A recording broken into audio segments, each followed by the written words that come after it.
welcome everybody, and thank you for joining us for Rebuild New Hampshire's Forum on Education Freedom.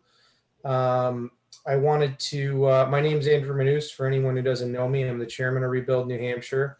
I do want to introduce Carolyn's been with me from day one.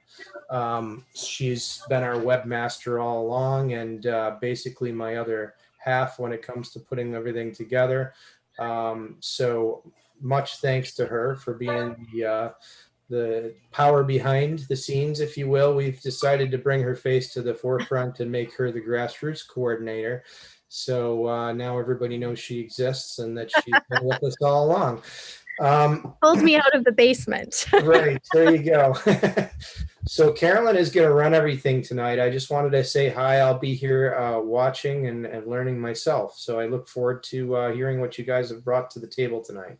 Thank you. Okay. Andrew, can you put on screen sharing real quick? You need screen sharing as an option? Yes, please. Okay. Maybe that will work.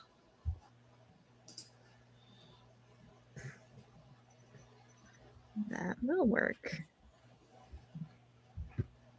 Ooh.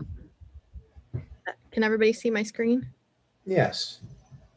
Engage school boards and unmask our children. Is that what you're seeing? Yes, there. Okay, yeah. Good. Just want to make sure. Okay. All right. So welcome everyone to our school boards event. I think school boards are kind of an under-tapped resource in New Hampshire.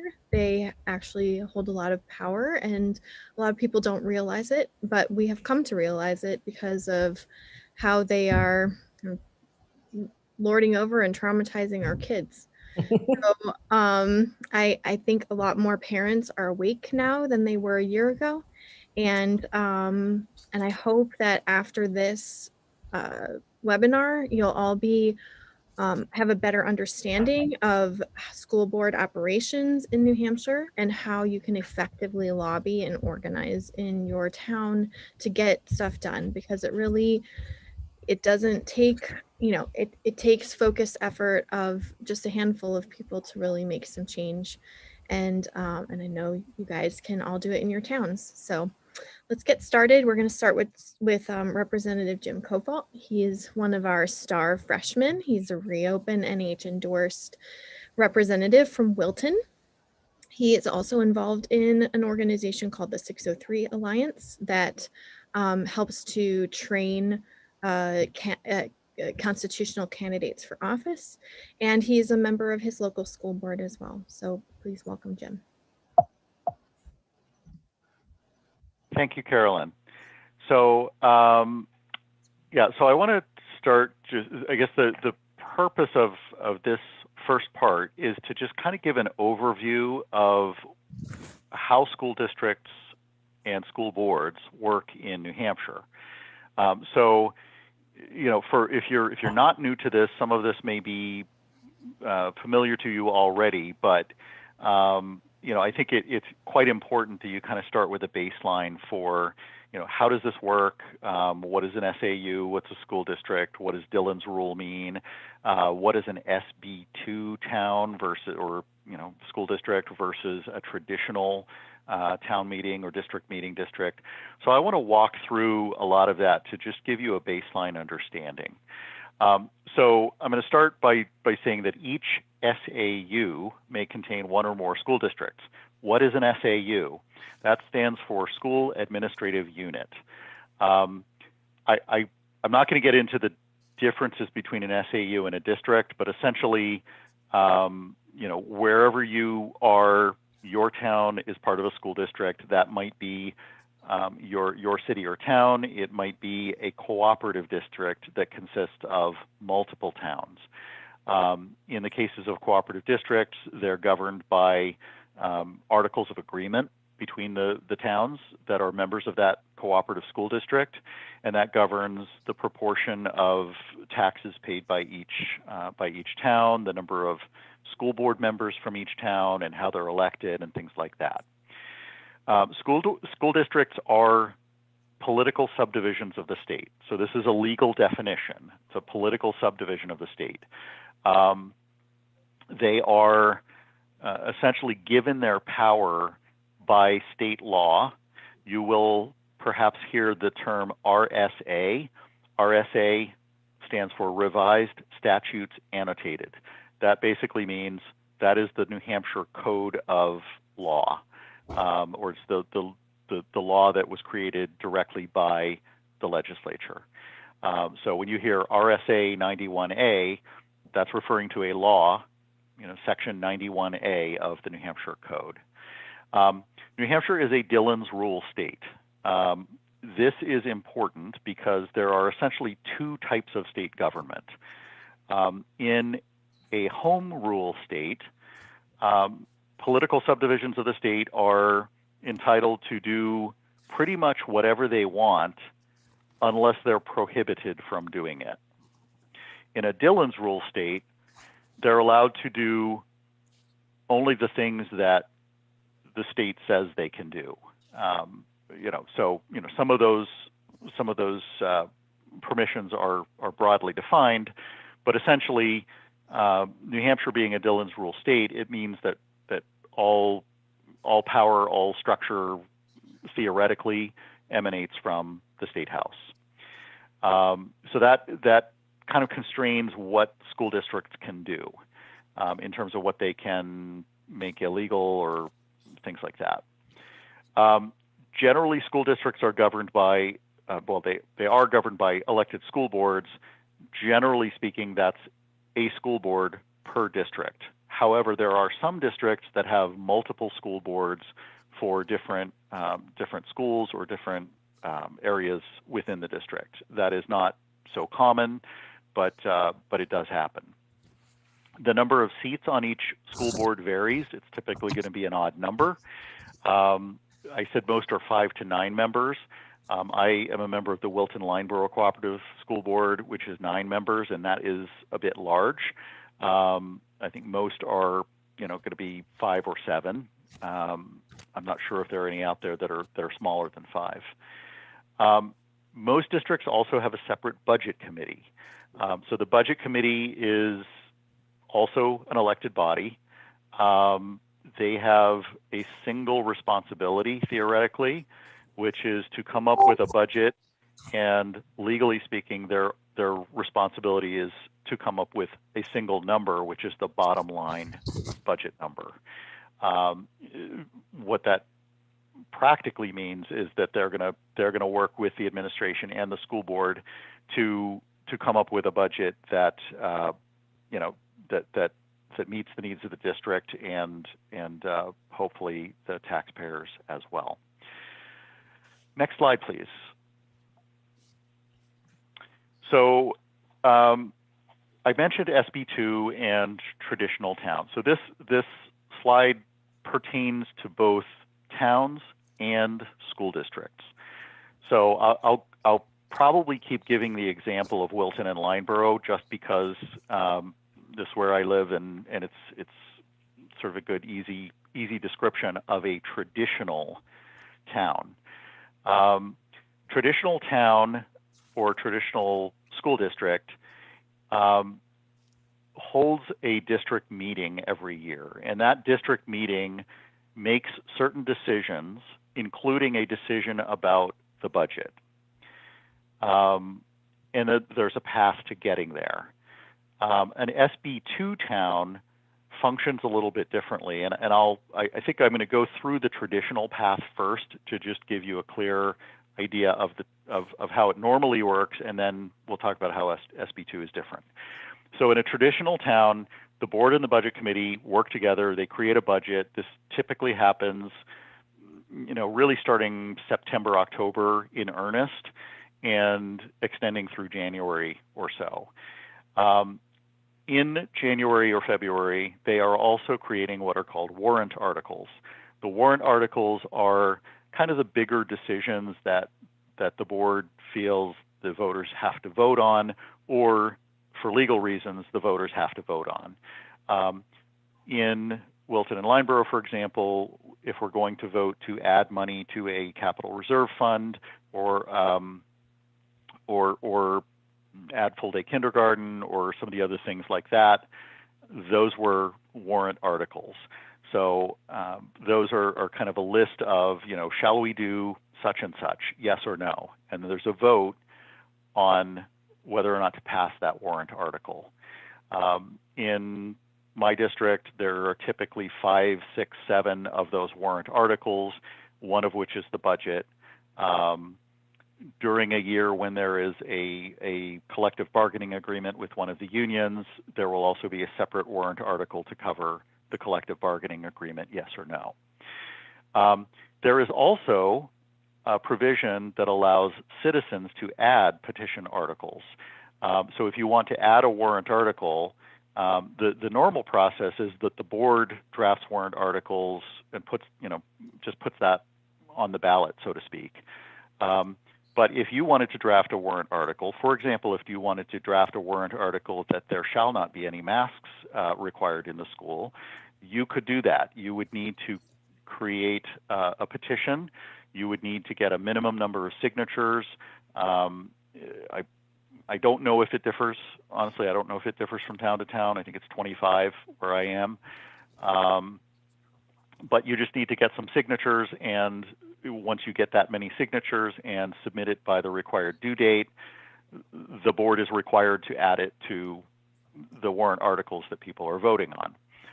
It will come as a petition article, so everyone will know that this was not done by the will of the board. It was done by a citizen petition. Okay, so that process, what we've gotten to so far, is common for both SB2 towns and traditional towns. In a traditional school district, there is an annual district meeting, and at that meeting, citizens come together. Could be a weeknight, could be a Saturday morning, but it's posted in advance. Everybody comes and meets in the gymnasium, and the moderator goes through the warrant articles one by one. Sometimes people give a presentation about the details of the budget, and the citizens cast votes, yes or no. Sometimes it's a paper ballot, sometimes it's a voice vote, but essentially what you're doing is you're voting on warrant articles and you're voting on the budget. In a separate election, so that's town meeting. There's no way to vote absentee. There's no way to, you've got to be there, and it's an hours-long process. So if you want to be there and vote, you're going to have to sit there for 4 hours. The elections, where I have elections by ballot, is a little bit different. That is more of a traditional election where you come in, you cast a vote, and you leave. The elections do not deal with budgets, and they don't deal with warrant articles in the case of a traditional town. In the case of a traditional town, or in this case, a traditional school district, the elections are for school board members and budget committee members, period. So you're electing people in those elections. Now, how is an SB2 town different? A couple of years ago, the legislature decided that this town meeting, district meeting concept makes it very, very hard for people to participate in the democratic process because you've got to go sit there for 3, 4, or 5 hours. So instead, they said, well, we're going to have what's called a deliberative session where citizens get together and sort of refine the list of warrant articles and perhaps make some changes to them. Once that process has happened, they go on a ballot. They go on a paper ballot. So what this means is that people can vote absentee. They can show up at town hall, walk in, cast their ballot, and 5 minutes later they can walk out the door. So it's a much smaller commitment to actually participate, which means that more people participate.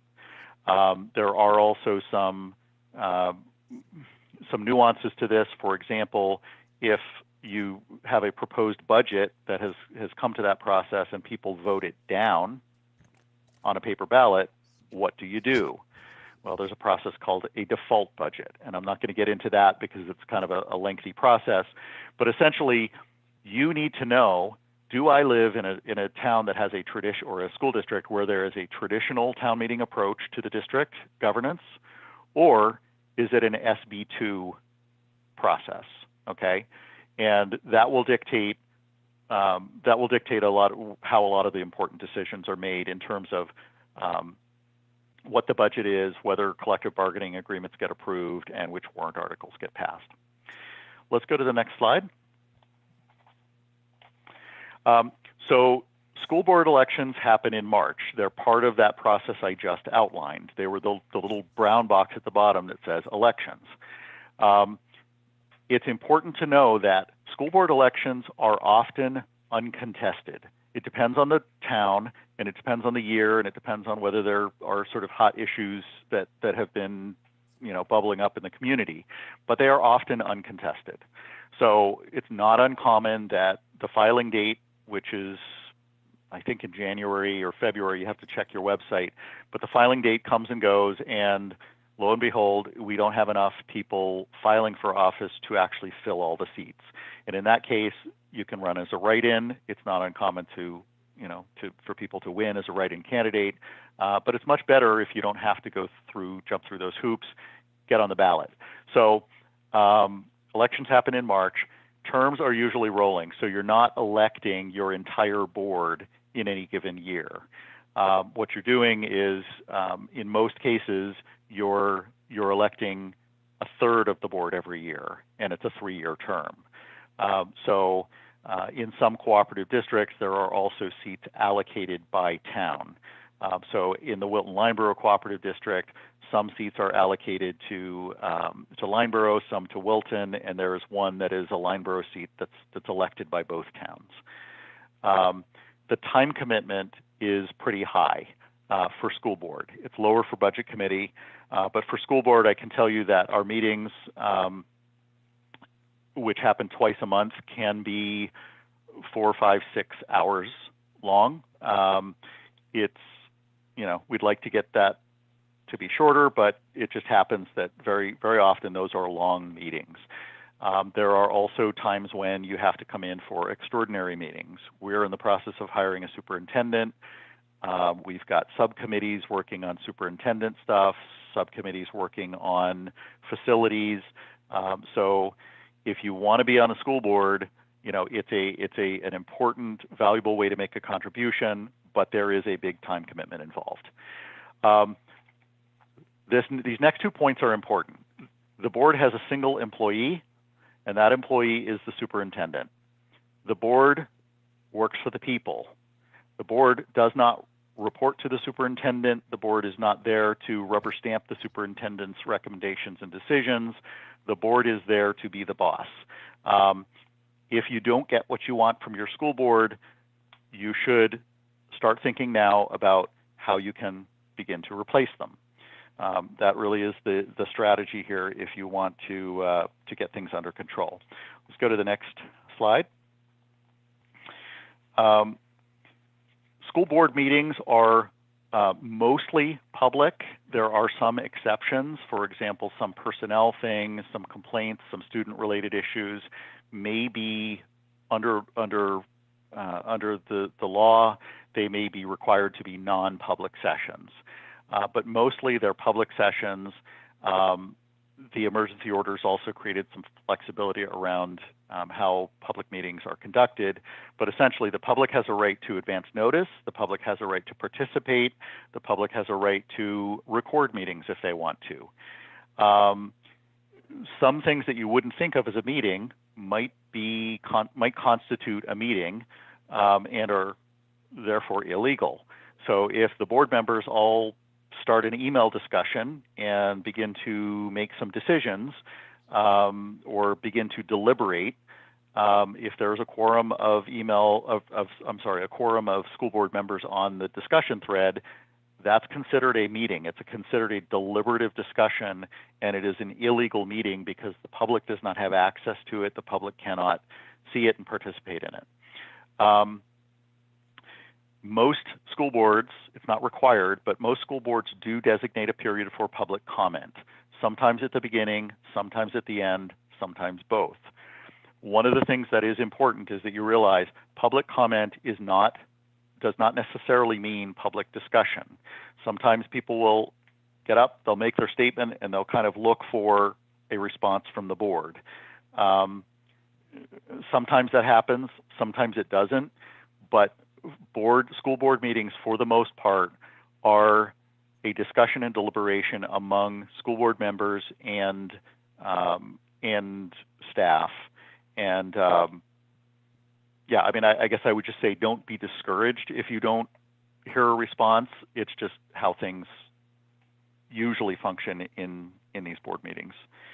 Let's go to the next slide. And here's where I'm going to start to insert a little bit more opinion, perhaps, in my presentation.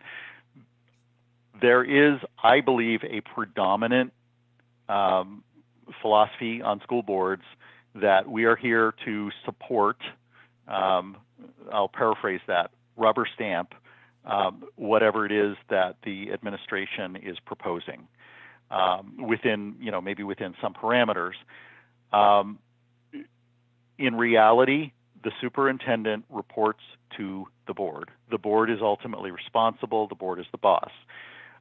There are also other, what I would call voices of the establishment that tend to steer boards toward a specific approach or a specific philosophy. One of those is the New Hampshire School Boards Association. Most towns and cities and towns in New Hampshire are members of the School Boards Association, which means that they're using your tax dollars to pay dues to an organization that, among other things, is turning around and using those resources that you've provided as a taxpayer to lobby the legislature for or against certain legislation. For example, the New Hampshire School Boards Association has been aggressively lobbying against some of the school choice bills that are currently in the legislature. Couple of final points. Boards may be reluctant to interact directly with staff due to protocol, which is to say you really don't want to encourage an environment where staff is kind of going around their manager, around the principal or the superintendent directly to the board. So there's a kind of a relationship there that needs to be respected. Also understand that there are some sessions that are non-public and that are required to be non-public. If there is, if there are rumors going around town about staff behavior or who said what or who did what, the board cannot necessarily talk to you about those things because they are non-public, they are personnel-related issues, and sometimes it's tricky, but board members by law cannot be divulging certain information or sharing the content of certain discussions with members of the public. And so there are good reasons for that, but there are also clear parameters about what falls within the scope of that and what doesn't. There is a tendency, and I say a tendency because I think some do it well, but there's generally a tendency that boards don't do a very good job communicating with the public. Number one is they spend a lot of time at this to begin with. Number two is that they've got formal minutes and other documents that are produced by the board. So I think there's an assumption sometimes that, well, people can read those. And then there's the matter of speaking with one voice. And boards are often divided on issues. So it's a little bit tricky for the board to communicate. So board members should always be encouraged to sort of be clear about when they're speaking as an individual or when they're speaking for the board.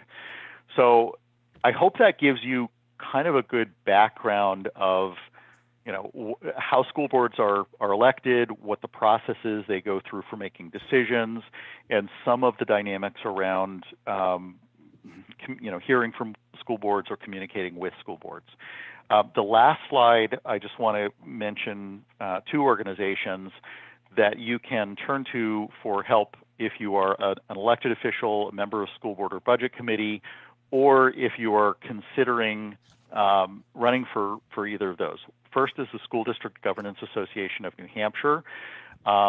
They are, I kind of put their tagline right up there, fantastic organization. It's a membership organization that really is about helping elected school officials to assert that they are in charge and to make good, effective, informed decisions. The other is the group that I am involved with that Carolyn mentioned at the beginning, which is the 603 Alliance. Historically, we have focused a lot on training candidates for state representative. If you are interested in running for state representative, we would love to talk to you. However, we will be, or I shouldn't say we will, we are strongly considering doing a program this fall, and as we approach the season of town and school elections, doing a more comprehensive training for candidates running for those offices. So through this process, if you decide that you might be interested in running for school board or school budget committee, please sign up for our email list, go to our website, and we'll inform you when we have some of those kinds of programs going. That wraps it up for me, Carolyn. Great. Thank you so much, Jim.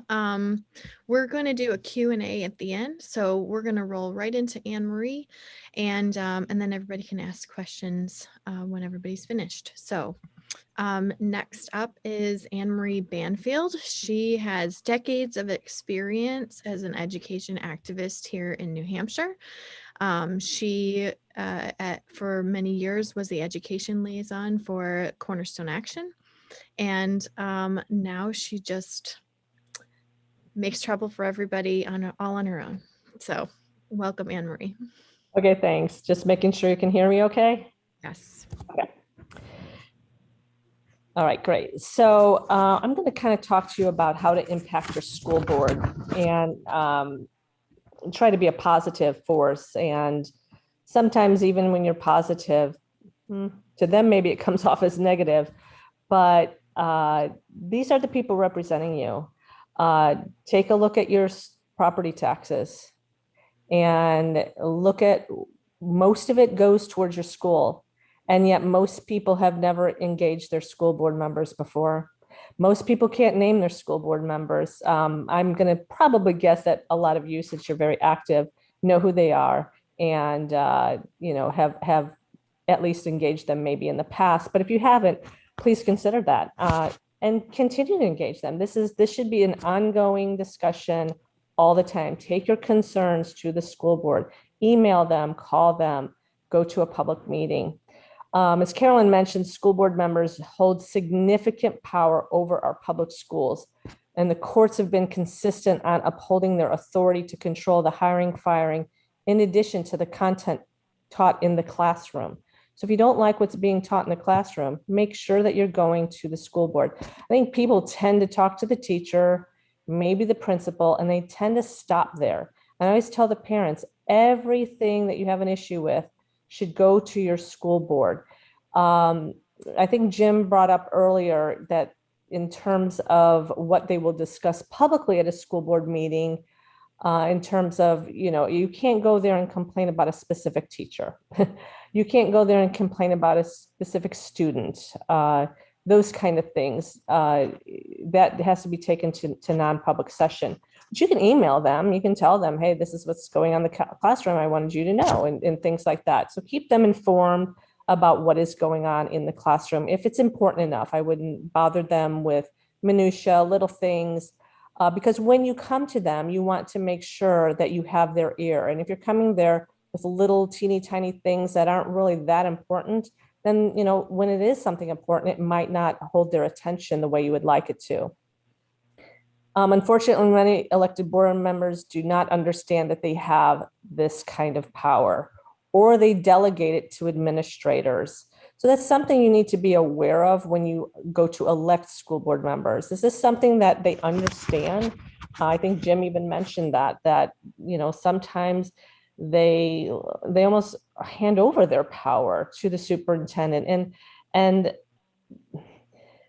we're seeing problems with that now. So I think everybody's learning that that's really not a good position to take if you're going to be a representative.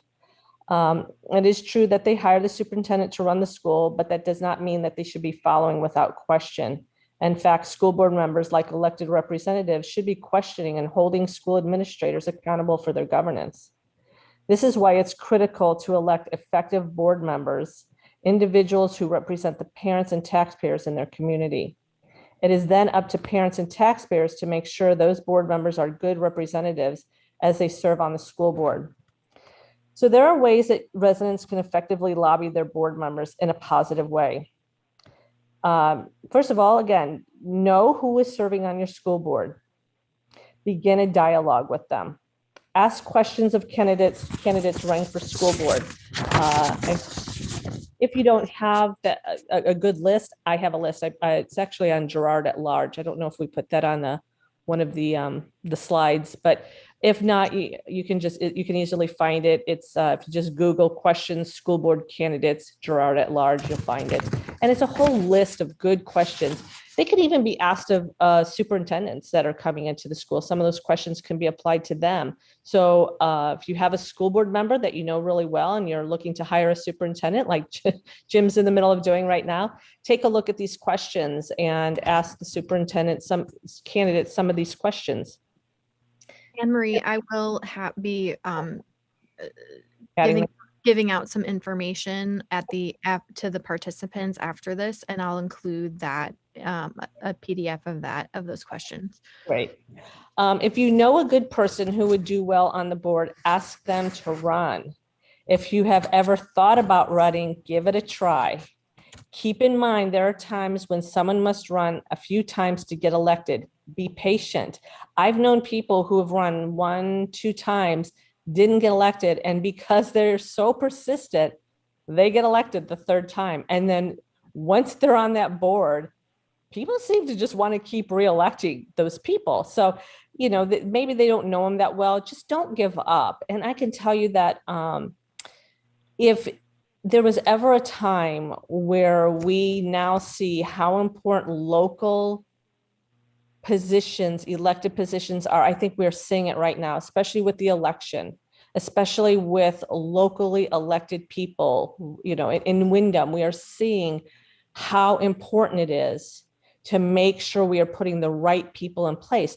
And people tend to look at state level and national level politics, and they sometimes forget the importance of the local level. And by gosh, parents are starting to finally, it's been years I've been trying to wake them up, and now we're getting parents that are like, engaging their school board in ways that I couldn't motivate them to do in the past. So for me, this has been kind of nice to see people really engaging. And, the people who have in the past tend to be the same people. So we need new faces. And thank God for the people in the past who, would come to the school board meetings or write the school board or participate. But we need more. We always need more. And if you can run as a team, that's even better, because now you have the ability to maybe flip the board because you need the majority. So, and then you can pull resources together and buy signs, and letters to the editor are so very important. Before and any kind of social media, any kind of outlets. This was, oh my gosh, years ago, before I had kids. I lived in Ohio, and every week I'd get that local paper and I would read letters to the editor. I was just one of those people that read letters to the editor. And every week a lady would write letters about what was going on in the school. And she was so good. And she decided to run for school board. And I went out and I helped her one night. They had like a volunteer night. I didn't even have kids yet. And I went out and helped her. I didn't know her, went just signed up. She couldn't believe that I was there. And I said, well, it's your letters to the editor. They moved me. I was like so impressed. And she won by the largest margin, by the way. So those things are effective. Attend school board meetings.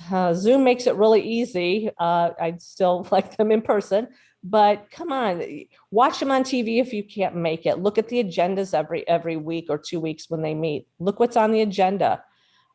Many are not televised, or many still are televised on local public television. So they're making it as easy for you as possible. And don't forget to give them positive feedback. Oh my gosh, because you want to make sure that what they're doing, when they're doing something that's really good, that's representing you, that you are giving them positive feedback. They need to hear that. You can speak at the public meetings. They limit your speaking 3 to 5 minutes, or you can ask to be put on the agenda. If it's important enough, ask to be put on the agenda. You go to the chair, you ask to be put on the agenda, and then you have a lot of time to speak. But if you see something on the agenda you want to talk about, go. You have 3 to 5 minutes to speak. And sometimes, because they don't get a lot of people there, a lot of times they'll let you talk for a lot longer. And Jim is right. They normally don't answer you, but I've been to board meetings where they do engage because there's not a lot of people in the room. And so they'll have a conversation. So, those are the kinds of things that everybody should be doing. Because again, look at your property tax bill. Would you call somebody in to fix your house and pay them whatever, $5,000, $10,000 and not even talk about what you want done in your house? No, you hold them accountable. You make sure the work that they're doing is quality work. And yet look at how much you're paying every year. And most people never even say what they want done with that money. Just think if we all did that. If you are uncomfortable speaking, write it out, because this is another problem I have with a lot of parents is they're nervous, to go up and speak. Normally it's, unless you're in a big city, it's a very small, intimate gathering. So it's not like you're speaking, out in front of hundreds of people. You might be speaking to 10 people sitting on the board, but type it up. And then that way, you don't forget anything. And, it helps you feel more comfortable. If you are fighting something, let's say that the school board's not listening. Let's say that you are wanting masks removed. Let's say that you want reopening. Let's say that whatever the reason is, and you're getting some pushback and you're not feeling like, okay, this is not really going in the direction I would like. You need to start organizing. And some of the effective ways to organize: set up a Facebook page for your school district, for the parents in your school district, so they can start communicating with each other on this. Set up a petition. Make sure that you're getting that petition going early, and keep posting that petition. Get it to the students. If you think the students are behind this, get students to sign it. Keep going back to the school board meetings, no matter what the issue is. In Hollis, Brookline, years ago, I had a gentleman who didn't like the math program, and he committed himself for months and months and months and went, and he was successful because he was persistent. You have to be persistent. And a lot of times people don't want to be persistent. Emails and phone calls to your board members. These are your neighbors. So, maybe calling up your US Senator, you're not going to get them on the phone, but you can get your school board member on the phone and have a conversation with them. I think that's basically, make sure when you're presenting information, you're presenting facts and good information too, because the other thing is, it's like a lot of times you go to the board and you say, I don't like this. Well, what do you like?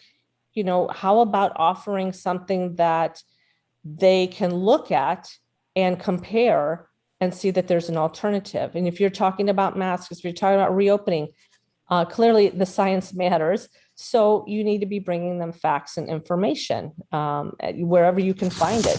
If you've got somebody in town, that a doctor or a child psychologist that's willing to speak up about the impacts that this is having, that's a good idea. So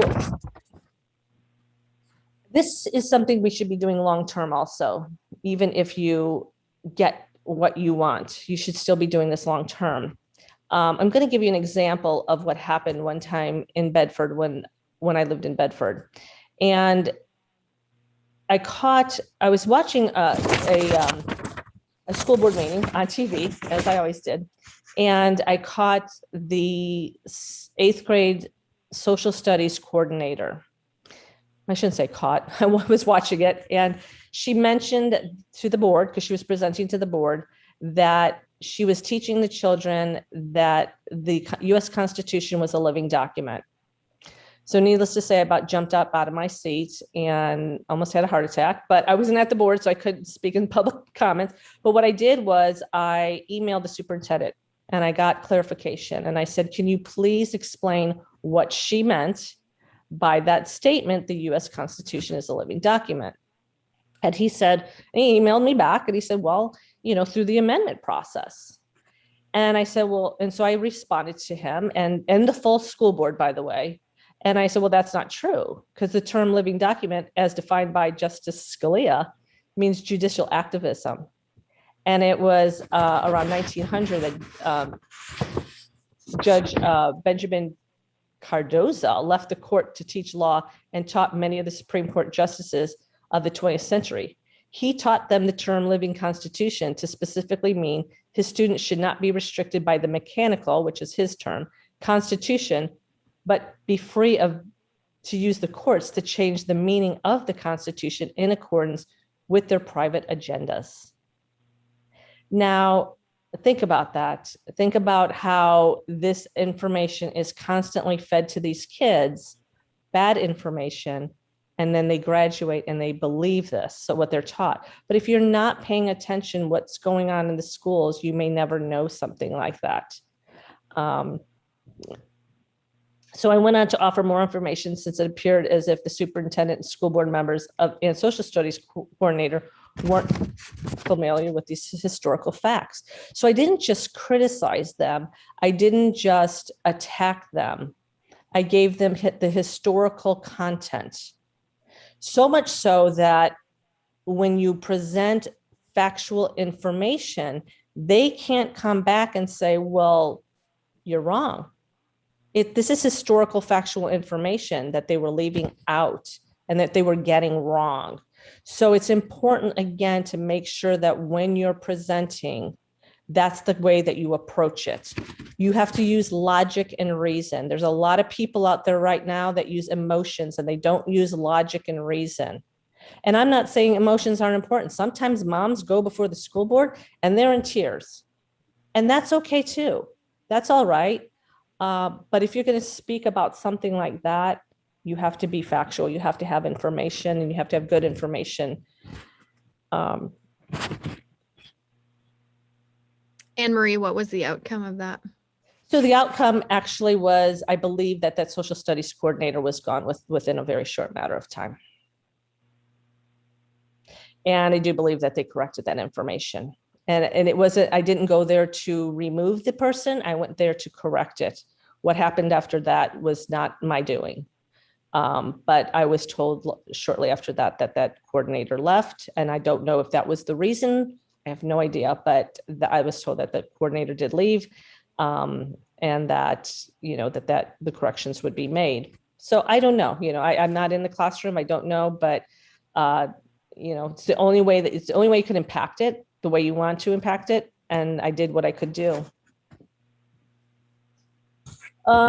So if you're wondering what is being taught in the schools, go through the website. The website will tell you a lot. Right now, a big issue in schools across the United States are masks. But you won't find a lot of information probably on that. But critical race theory is another big thing.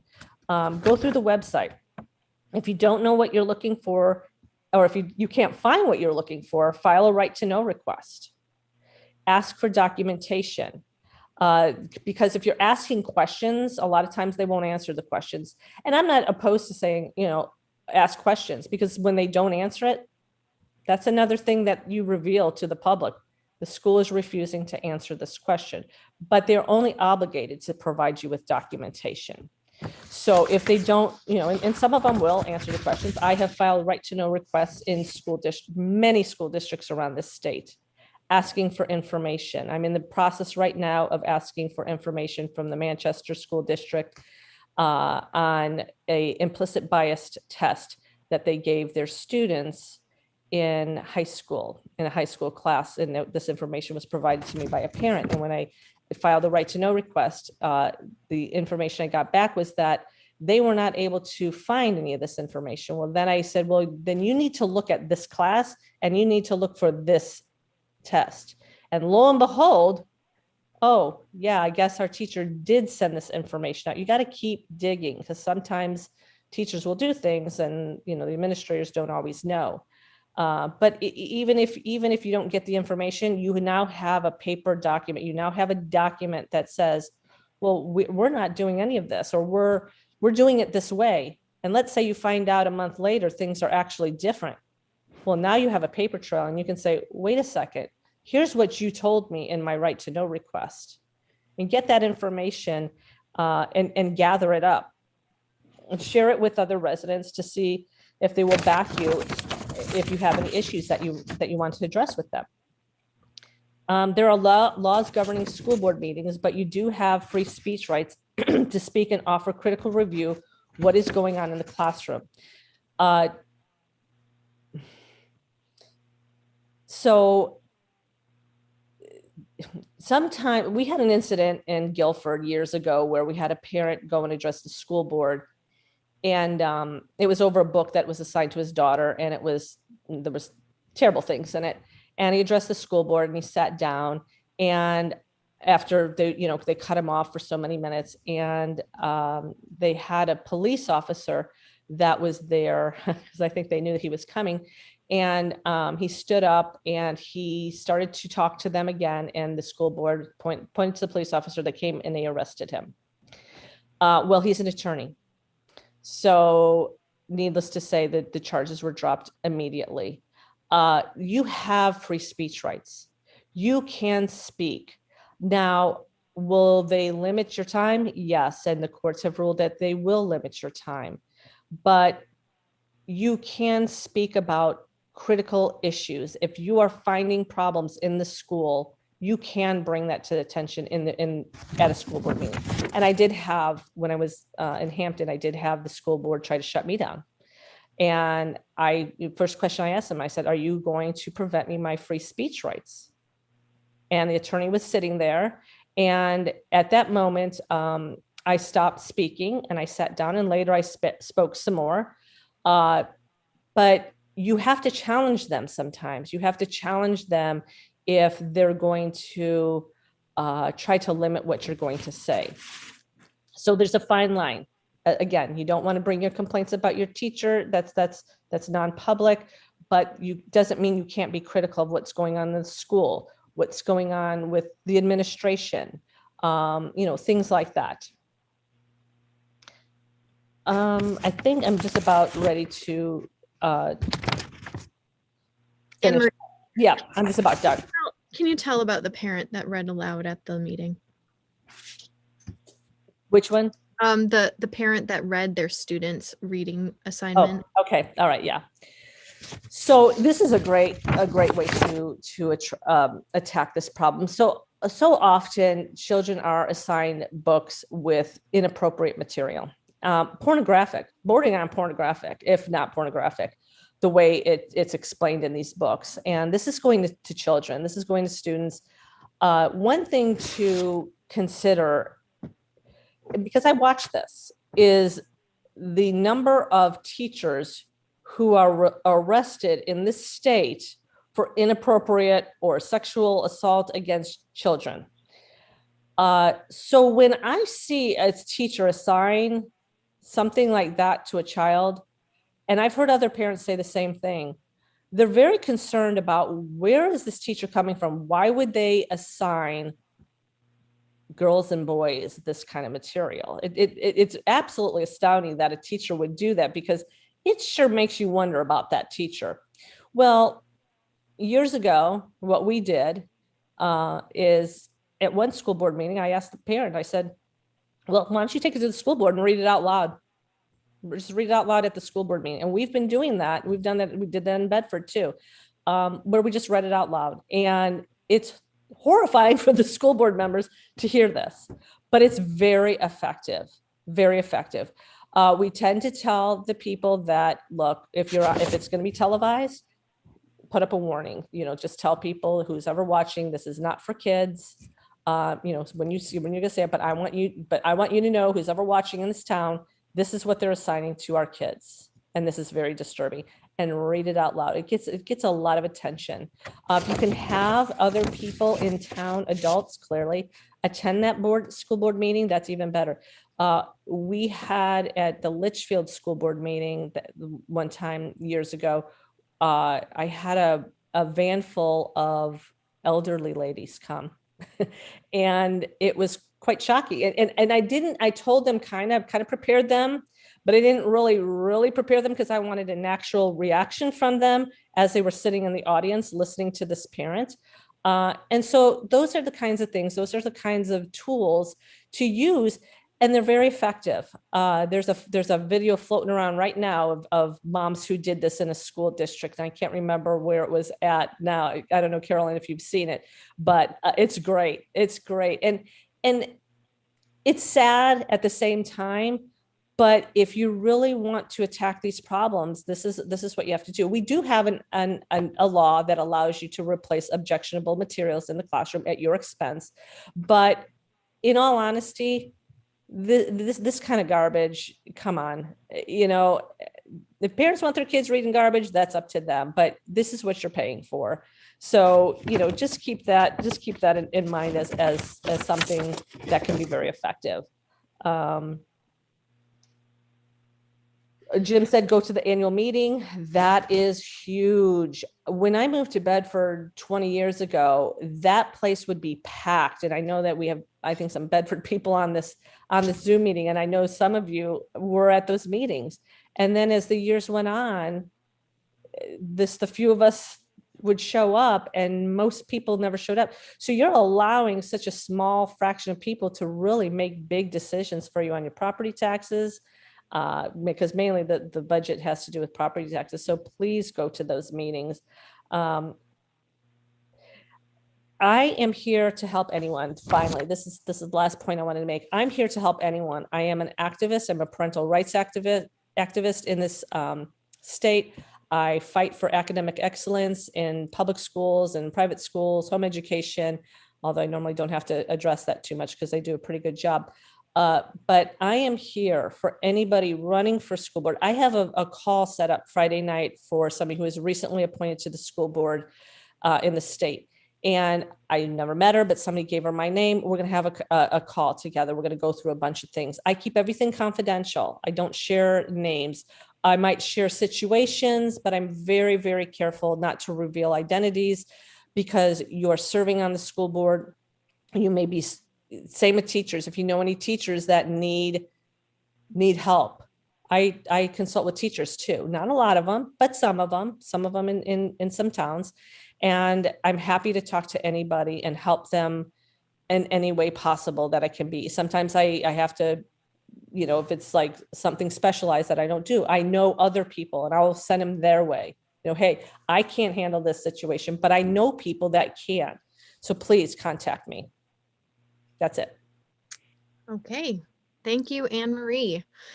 All right, we're going to roll right into Alu Axelman.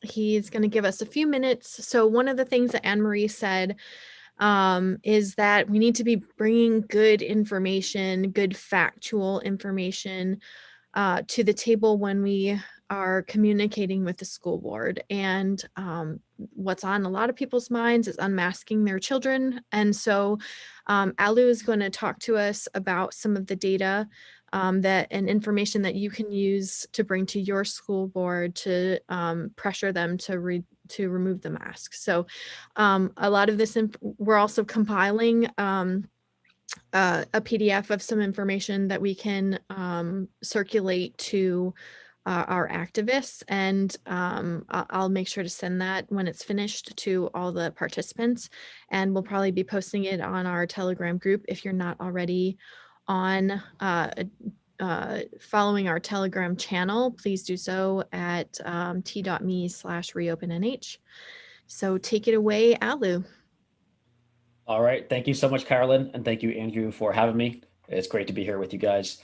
I've already learned a lot from the other panelists as well. So you can go to the first slide, I guess. It's just a bit of my resume. Am I qualified to talk about breathing? Yeah, I think I'm a little bit qualified. I don't have a degree, so some people will say I'm just a dumb cowboy without a degree.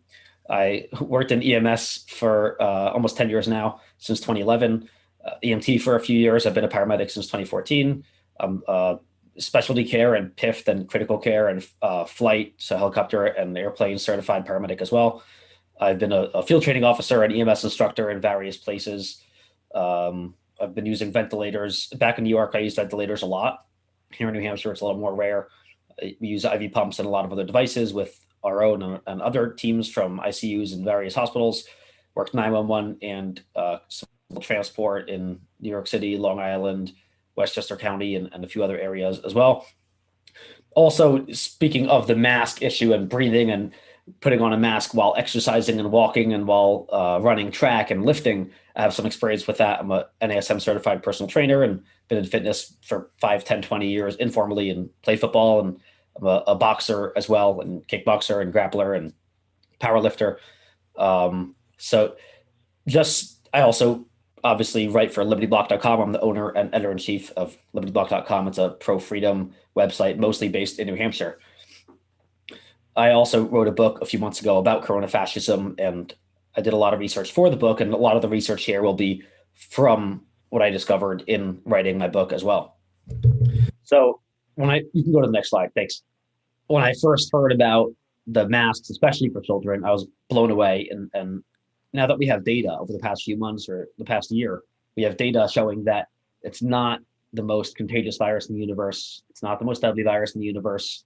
It's 99.999% survival rate. If you are very young, if you're under 18, you have probably a higher chance of being struck by lightning and killed than dying of COVID. So it's roughly as contagious as the flu, probably a little less contagious than the flu from the data I've seen. And it's roughly as deadly as the flu, which kills some people, but only the most vulnerable.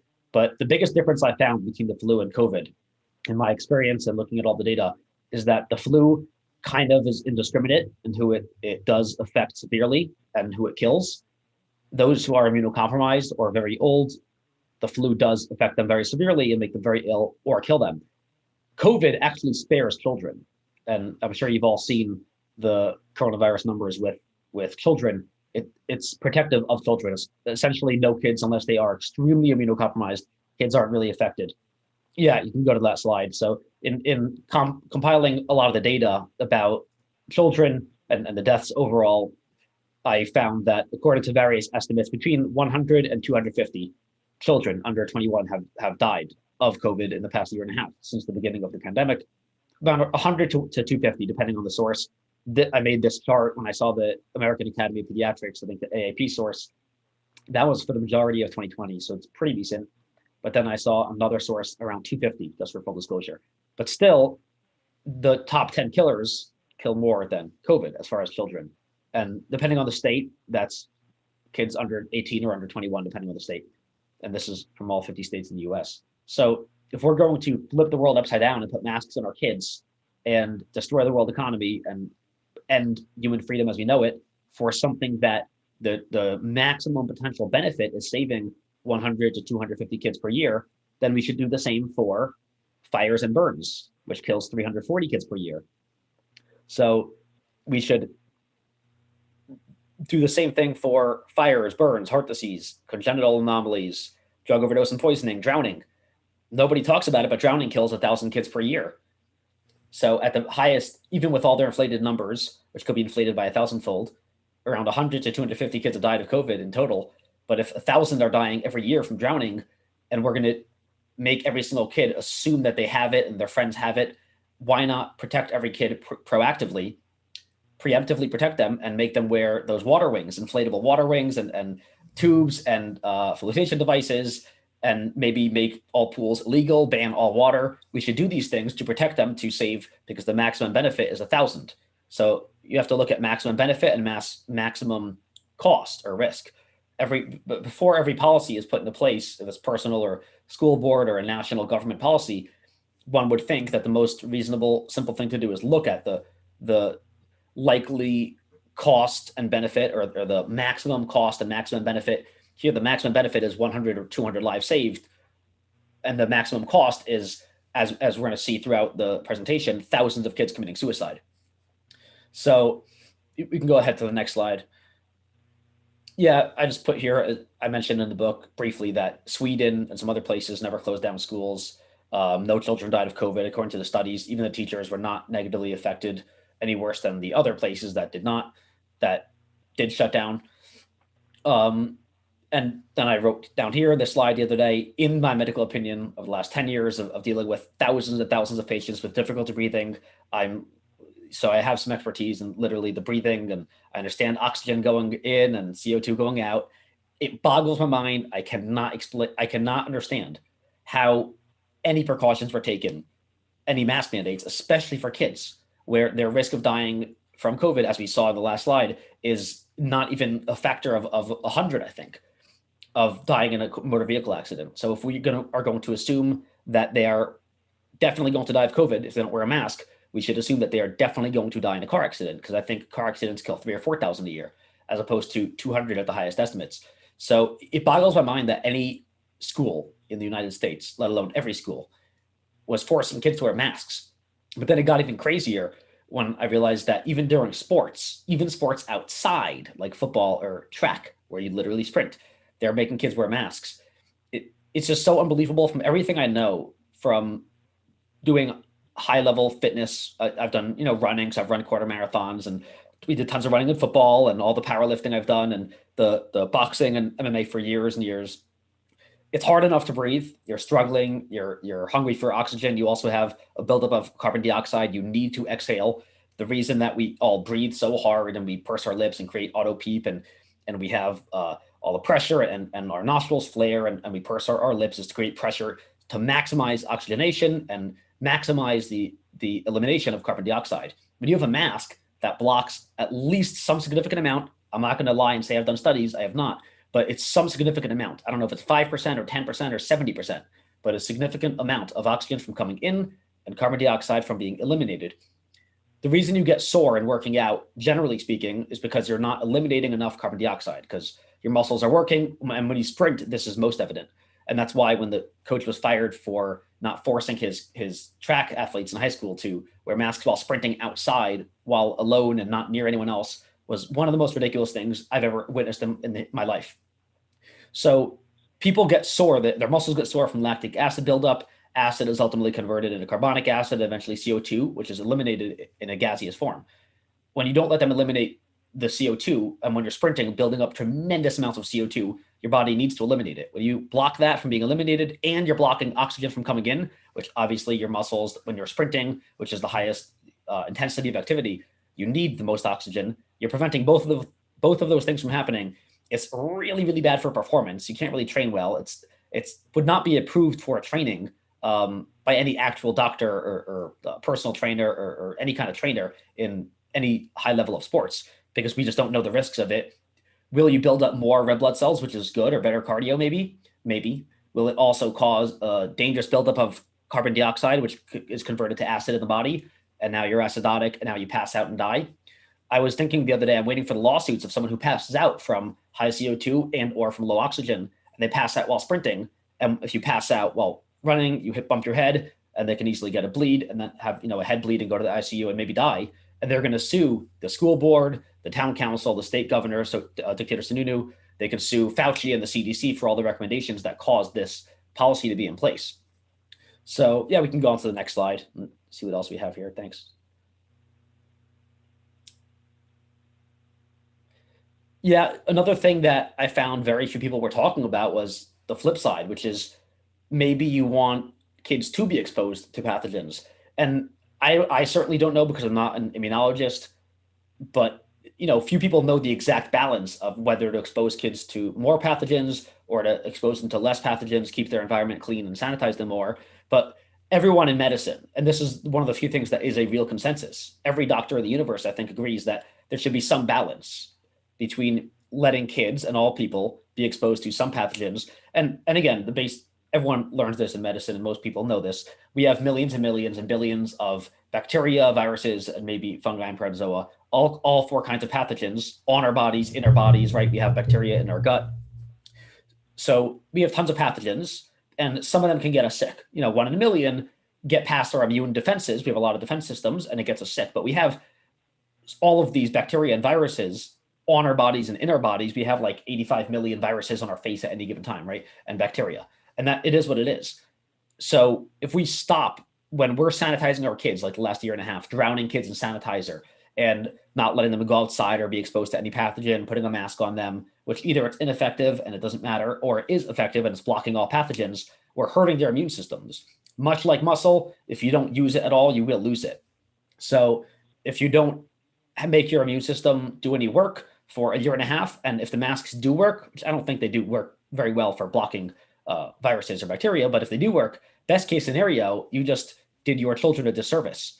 So this is one more thing we should mention to school boards. You're doing them a disservice by putting masks on them and not letting them get exposed to any pathogen. Like in the movie Bubble Boy, when they inevitably take the masks off in a year or 5 years, if Fauci lets us, then they're going to be in for a storm of horrible immune reaction where they'll have no immune system or a very weak immune system, and their body will become extremely sick by the very first bacteria or virus that they encounter. And what people don't often think about, which is why I wanted to write it down here, is it's inevitable. It's not if, but it's when. Obviously, we're going to encounter billions and billions of viruses and bacteria. We do every single day. All humans do. Unless you are extremely immunocompromised, meaning advanced cancer and or on immunosuppressants from cancer or organ transplant or some other kind of therapy or chronic steroid use or something, unless you're extremely immunocompromised or if you're extremely elderly or very sick, you never should have taken any precautions, in my opinion.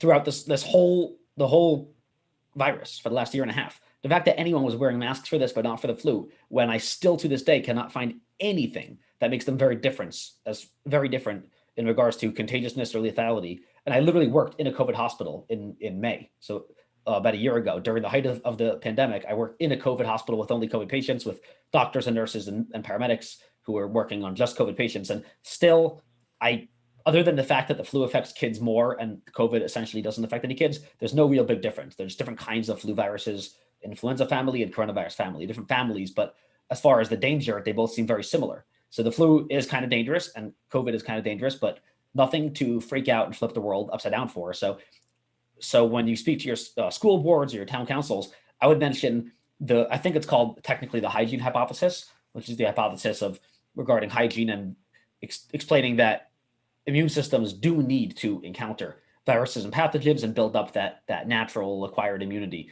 as well. So let's go to the next slide. Yeah, so throughout writing the book, I started thinking about some of the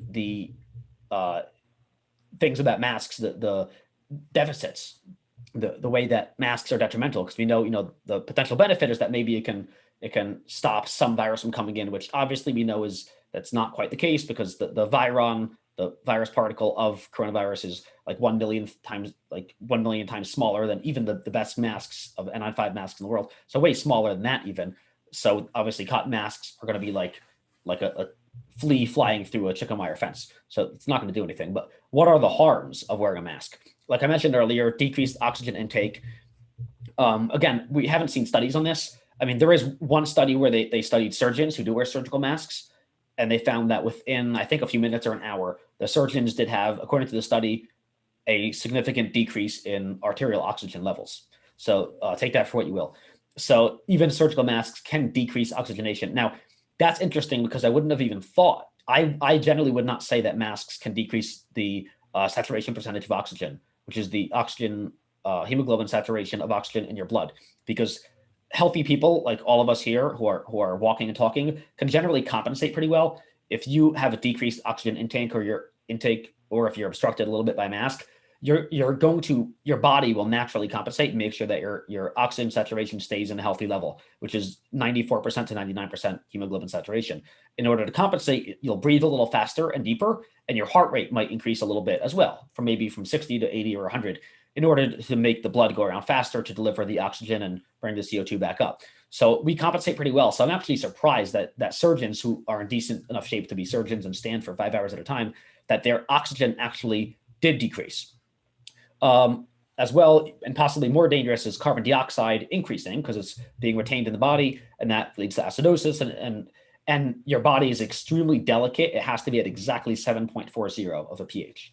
If it gets a little bit acidotic, so it gets to 7.35 or 7.3, 7.2, you're going to start feeling pretty terrible. If it gets a little lower, you're going to be unresponsive. You're going to breathe very fast. A lot of things in your body, including ironically, the oxyhemoglobin dissociation curve gets shifted, and your body either your hemoglobin can't grab onto or can't let go of oxygen. So either it can't grab onto it at the lung or it can't deliver it to the cells. So even when you're acidotic, oxygen delivery goes to hell, and then the patient can be oxygenated well, but the cells won't get it and they can die.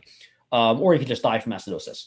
So that's also pretty delicate. Your body has to be exactly 7.40. And if you retain carbon dioxide as well, they're going to have acidosis from hypercapnia. Like I mentioned earlier, we all know the masks are not very clean. Literally, I've been a medic for 10 years, and even I don't have 100% perfect sterile technique. I should plead the fifth, but we all know you take the mask, you take it off, you put it back on. Right away, we're technically violating what we should be doing with protocol. And doctors and nurses and medics, I see it all the time in hospitals because I go in and out of hospitals. I see them violating this. They all do it. Doctors, nurses, and medics, even me. You take the mask off, put it down, put it in your pocket. Even Dr. Fauci, I think, puts it on the table.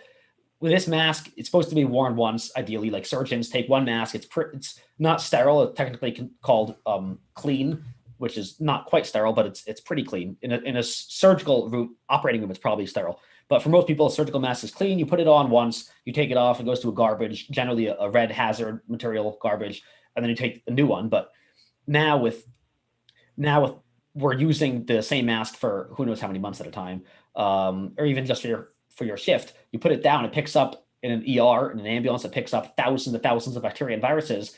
Now you're putting the viruses and bacteria at the entranceway to your airway and your respiratory system.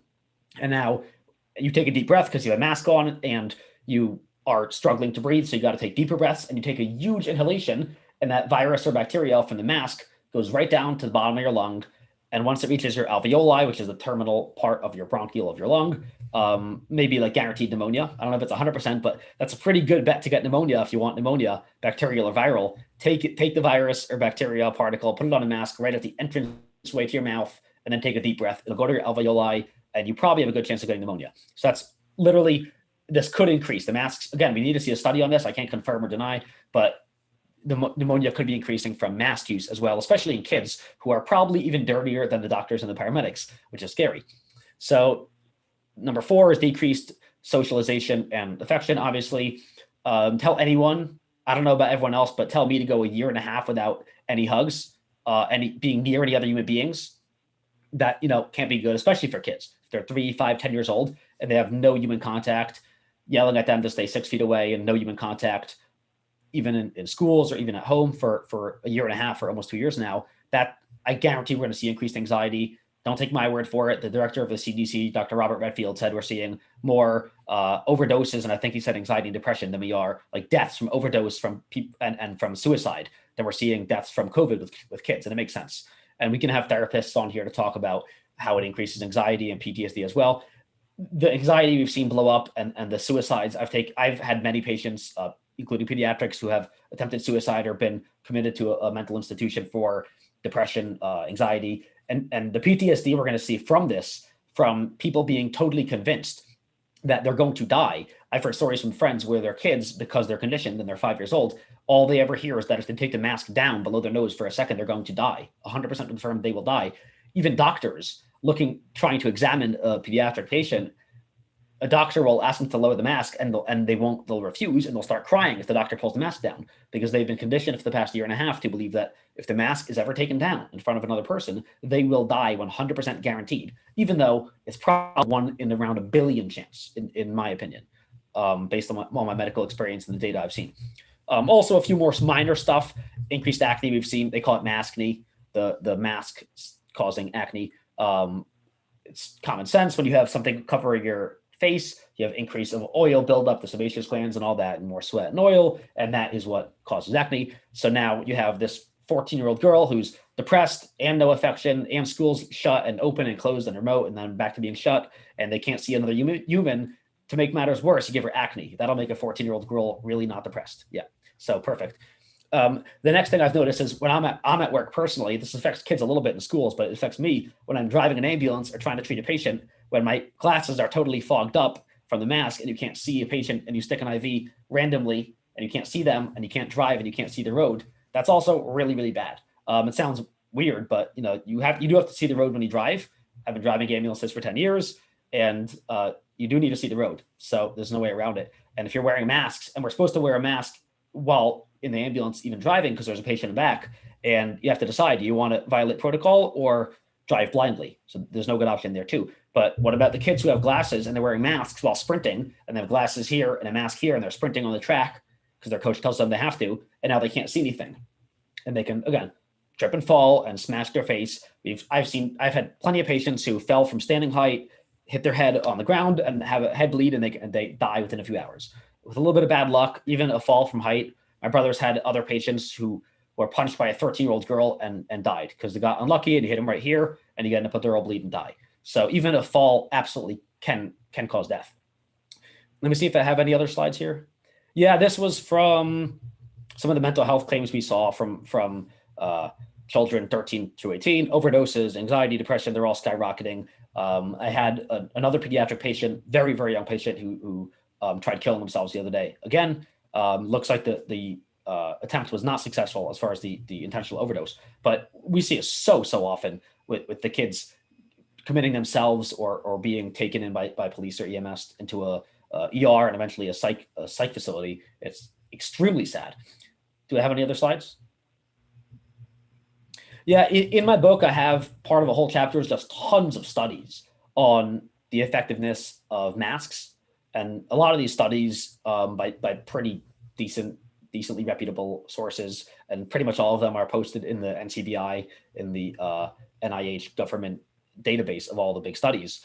And they all show that the masks can't stop viruses, especially not the coronavirus, which is, I think, the smallest particle of all the virus particles.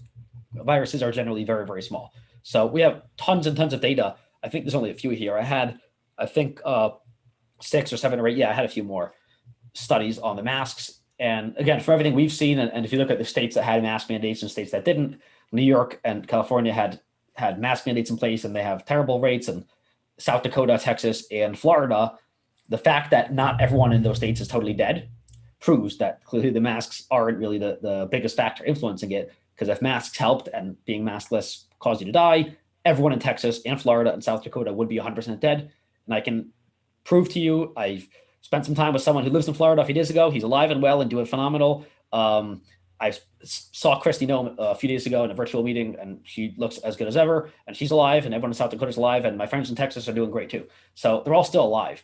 If I have no more slides here, I guess I could wrap up unless there are any questions.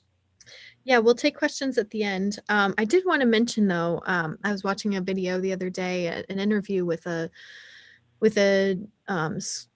owner of a private school down in Florida. And she made the decision early on that they would not be doing any special protocols for COVID. They didn't do any masking or distancing, no changes from normal. And she was, widely criticized for that. They haven't had any, outbreaks or any especially large numbers after that decision. But recently, she came into the limelight because she asked her staff not to be vaccinated because she didn't know how it would affect the children. And so she, made the spotlight again. But what children? All the children are dead now. in the interview, she talked about how there was a 5-year-old who came to do an observation day which kids usually do when parents are considering a new school.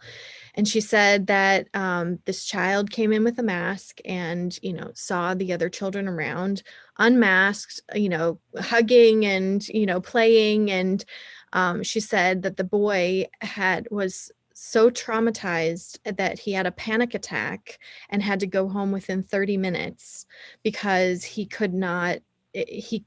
had been conditioned to be afraid in a normal environment. So I think there's really a lot to this psychological impact, and I think we're doing some intense damage to an entire generation of kids. And I really fear for our future if we don't turn it around soon. I think this is textbook anxiety, depression, PTSD caused by the parents and the adults and the elite class. Yes. Yeah. So, okay, on to our last guests. They are Allison and Alicia. They have taken up the reins and they are organizing in Nashua. I was actually reminded the other day of an old Pat Buchanan clip when he won 1996 in New Hampshire, and what he said in his acceptance speech was, "Don't wait for instructions from headquarters, mount up and ride to the sounds of the guns. And so Allison and Alicia have really been doing that. They mounted up, they took things into their own hands, and they've been doing great. So ladies, please tell us what you've been doing. Thanks. So I'm Allison, and that over there is Alicia, that other gorgeous person. And we're in Nashua, and we met through this whole fight for the last year, and combined forces, and here we are. We started this group that you see on the slide here. It's Keeping Nashua Informed, and it also bridges into Keeping New Hampshire Informed. So I wanted to make a comment before I forget what I was going to go into, but so I agree with Anne Marie and the points that she's making. Each city and town is different, which is unfortunate because what works in some towns doesn't work in other towns. So in particular here in Nashua, we have a supermajority on our school board, and we are very careful to provide facts and data always from a nonpartisan source. Alu, he states he puts a lot of the like the Wiley studies or the NCIMB or PubMed. We do the same.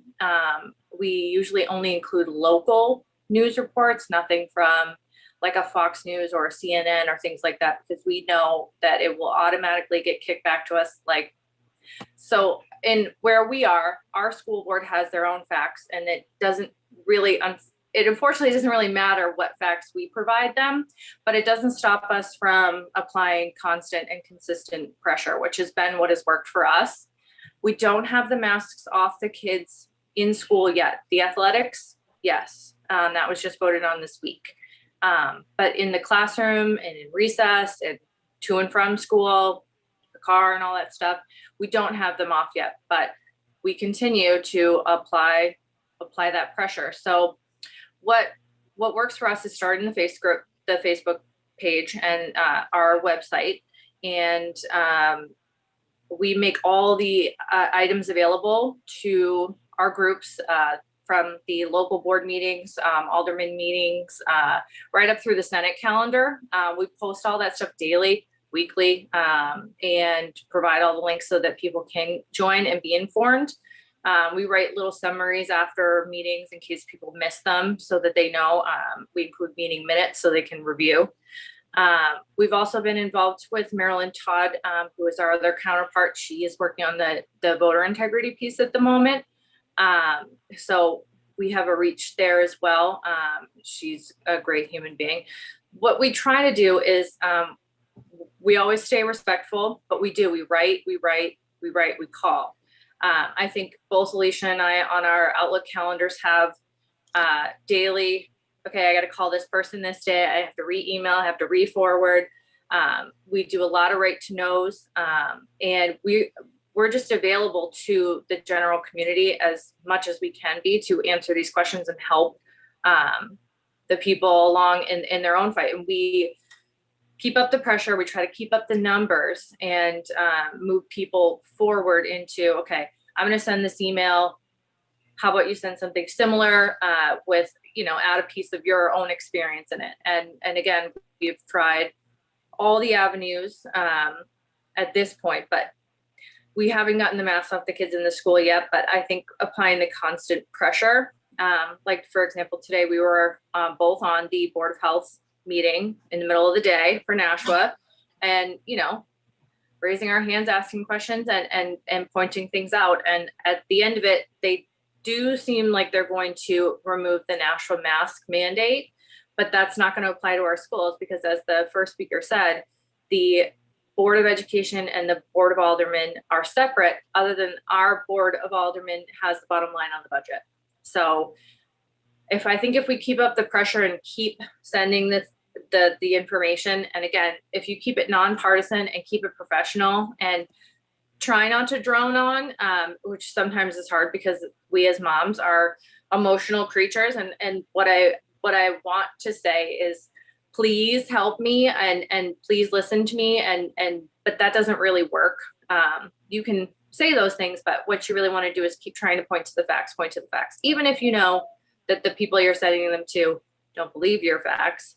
Still keeping it nonpartisan and sending what you can, and just, I mean, I'm annoying. I just am. I'm an annoying emailer, and I call and I will email and I will call and I will email, because I need you to help me, because we elected you to serve we the people, and we the people have a voice and we want it heard. So And it's shoot, not annoying.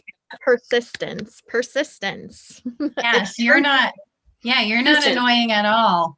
Oh, I've been told I'm annoying, so I'm just No, saying that, I think Carolyn's right. It's persistence. Persistence I am one day in politics. Whoever has the most drive and can run the furthest in the fight, they're the ones that win at the end of the day. It's persistence is the highest virtue in politics, is what I can figure out. Yeah. I agree. So I know that one of the big questions, and thank you for having us on. We really welcome all of these opportunities, because the more that we can be involved, which is essentially what we're asking all of you to do, is how can we be involved? How can we make these changes? And how can we engage our boards of education and the Board of Education members in our districts? So we actually got involved in this. We were previously in a very parent-centric group, and we had a lot of really, really great success. We had realized very, very early on that this actually was not going to be something that was just going to be specific to the Board of Education, because one thing that a lot of people don't realize is that although the Board of Educations are somewhat autonomous, there's a lot of other decision-making factors that go into it. You have the budget committee, you have the Board of Education, you have different subcommittees most of the time inside. You have people that handle, your curricula, and I'm just using Nashua as an example because that's the one that Allie and I are the most familiar with. It may be different for your district, but we got involved because we needed our kids to have the help that they need. So our biggest obstacle that really drove us to push ourselves forward was that Nashua School District, among a couple of others, decided to stay remote. And we were in remote only from March of 2020 until really they didn't return March of 2021. So for an entire year, as moms, we had cried together, we had lifted each other up, and metaphorically, it just kind of felt like this whole community was just kind of, I know Alu had said he like not hugging someone, and that's really what started all of this and what sparked that fire for us, is because we realized that we weren't going to be able to do this alone. So we started asking questions. We started going to, the Board of Education meetings, and what we realized is that a lot more people were also doing that. So one of the benefits to me, and Allie can tell me if I'm wrong or tell me to be quiet, but one of the benefits that I personally found as a part of COVID is that a lot more people were kind of awakened to paying attention, because we had to slow down, we had to step back. So I mean, you can only watch so much Tiger King, am I right? Like, and binge watch, your favorite shows. Some of us even finished Netflix. So we could only do so much of that. And then we realized, like, wait a minute, our local authorities seem to have more control over our day-to-day than even things that are happening, in our state and in our country. So we have a saying in our group. We have a very small team. There's probably about 5 of us. So if you're willing to volunteer, please help us, because we need more hands on deck. But one of the things that we always keep reminding people, that even if you're thinking globally, we have to act locally. So this isn't just a handful of people. This is, the whole purpose of us coming on today was to educate parts of the community, whether that's, in northern New Hampshire. I've seen somebody from Pennsylvania. Like there's so many people, and the same application processes work. We were tired of watching our kids suffer. I have a child with a 504. I had heard, a bunch of people mentioned mental health. I watched one of my children absolutely plummet into this child that I didn't recognize and I was concerned about. And I'm sure that a lot of other parents here, or that you know of, felt that same way. We were all talking, we were all crying together and picking each other back up and brushing each other off and encouraging each other's kids. But there was this sense of hopelessness. So we started sending emails, making phone calls, to literally anyone that would listen. Like we would send an email to our Board of Education, and like Anne Marie, who I'm a huge fan of hers. So I'm really honored to be on here with her. So we had kind of taken her advice and said, we really need to make a difference. And if they're not going to listen to us at our city levels and they're not going to make these changes, then what we did was we just researched everyone. If you were in the Department of Education and you were in special ed and I had a question about special ed, we were going to send an email to you. We were going to send an email to, we were able to finally get data from the state laboratory services because, the CT values or the viral load, I'm sure Alu knows what I'm talking about. So the PCR tests that they're doing are called polymerase chain reaction tests. And in order to determine whether or not a virus, and you can tell me if I'm wrong, because I'm not an epidemiologist, I just read a heck of a lot of stuff. But we realized that the viral load wasn't even being reported for Nashua to the state. So there really is no way to determine how transmissible it is, right? I'm definitely not a virologist, so I'll caveat this with that. But the basic of a PCR test, my understanding is that it takes a tiny sample from something, and then it magnifies it. So each time it magnifies it again. So it's cumulative. So it's like a massive exponential increase. And I think generally they say for viruses, especially for coronavirus, it should be around 20 or 25 magnifications of the PCR from the beginning. And this is old news. I think a year ago already, some of the people on our side were raising the alarm saying that they were doing it 30, 35, 40, 45 times magnification. At which point it would be essentially unreliable test because any trace amount of virus, even if it's such a low viral load that they're not contagious, would still come up as a positive. And yeah, that's a big issue. I think it's been talked about quite a bit. I'm sure there are plenty of decent articles on it and probably some studies and everything. Yeah, the fact that they weren't reporting, I know there's an issue of in the past they did report or they didn't, but now I think they're not reporting the amount of cycles because I think viral load is so low. Yeah. So that's what we had kind of started. Oh, go ahead. I'm sorry. I just want to interject there. The PCR test, every number in the cycle count is doubling the sample. So a cycle count of 35 is not 35 times the sample. It's 2 to the 35th power times the sample. If anybody is willing to take $1 from me today and come back next week with 2 to the 35th power dollars, I will be happy to take that back from you. You'd owe me over $1 trillion. Okay, that's how much they're magnifying it. The rate of PCR, the rate of positive tests on inauguration day dropped precipitously because they changed the cycle count.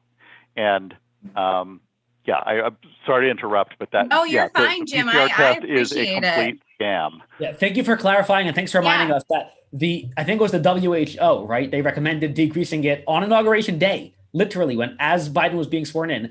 They said, now that he's sworn in, let's drop it from like 35 to like 20, the recommended CT levels of the cycle thresholds. Yeah. And then magically we saw the test results, the positive rates plummet from like 99.9% of people are positive for COVID to like 1% are positive for COVID. And look, Biden's a miracle worker. He was just sworn in. And like Reagan being sworn in and saying, tear down that wall, immediately within a minute, you see results because Biden is such an amazing, powerful magician and a powerful God.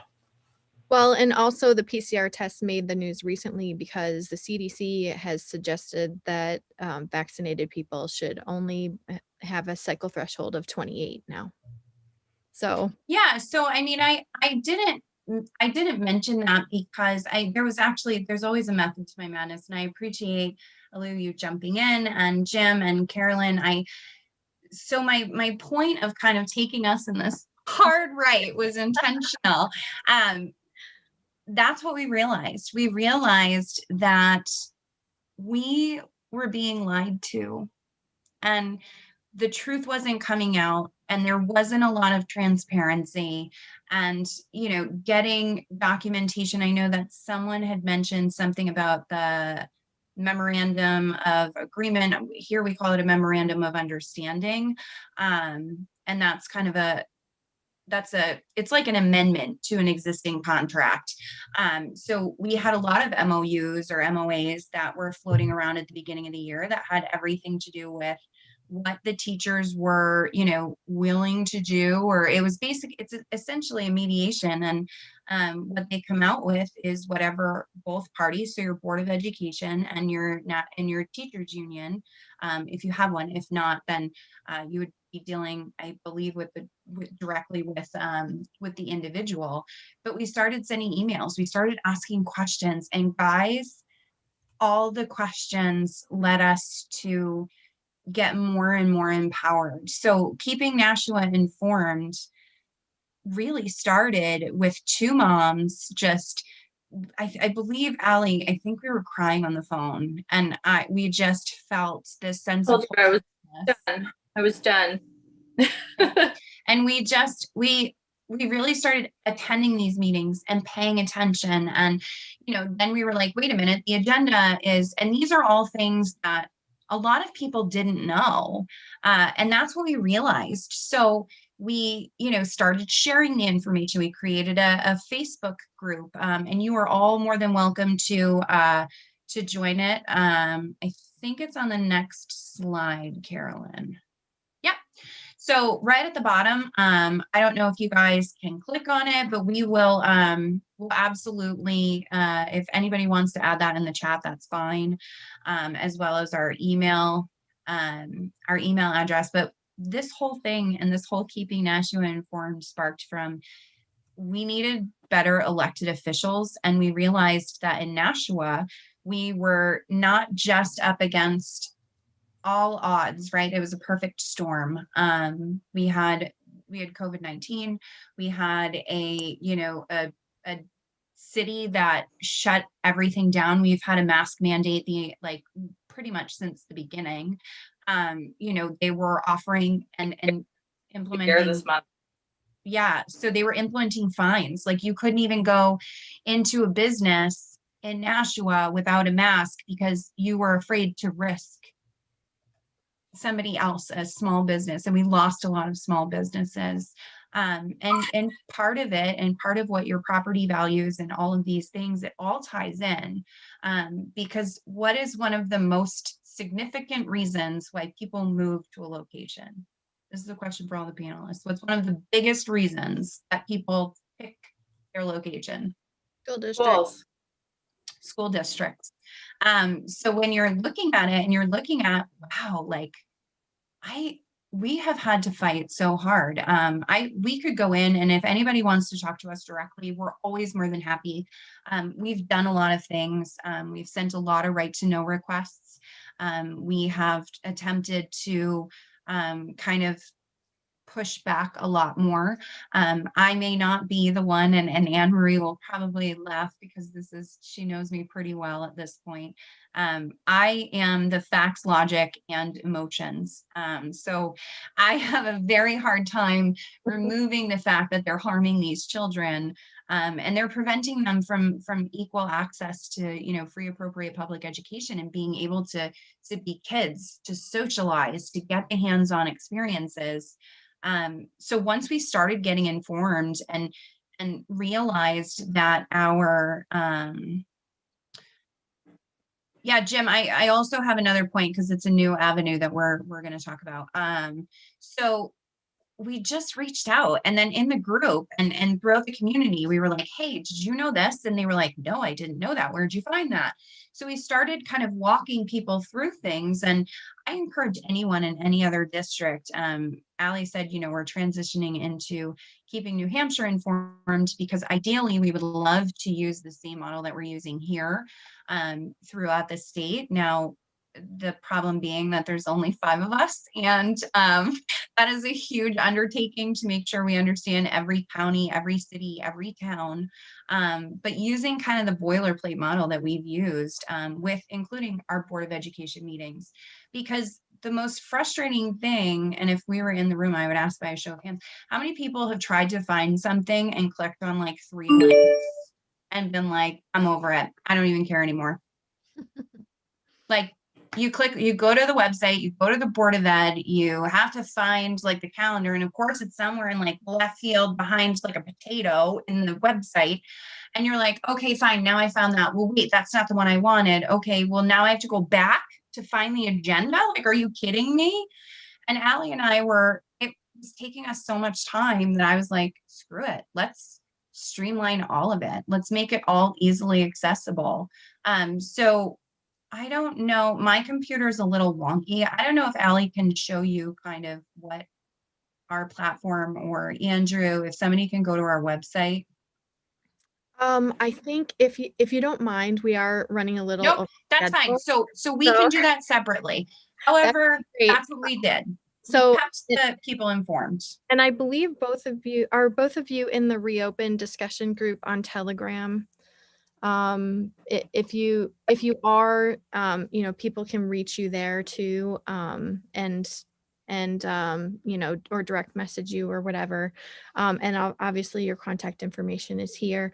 One thing that I do want to go over is local support. So what I would really like is, we've been starting to push out messages to certain localities, and messages on our Telegram channel about school board meetings that are upcoming, where local people are organizing to try to end a mask mandate in their schools. We'd like to keep doing that. Yeah. Some things that we've kicked around in the leadership of Reopen or Rebuild NH is, creating petitions for people who come to us and wanting to organize in their town, or if we have some people signed up who want to be coordinators in their town, maybe we can get an email list going, so all the town coordinators can share ideas on an email list, or so there's some things that I feel we Reopen can help facilitate, sharing of information and growing your lists and that kind of stuff. So those are all things we're open to. Email me at coordinator@reopennh.com if you are interested in being a coordinator. I'm also going to get a form up on the site hopefully soon. Sorry, I've been really slammed this week,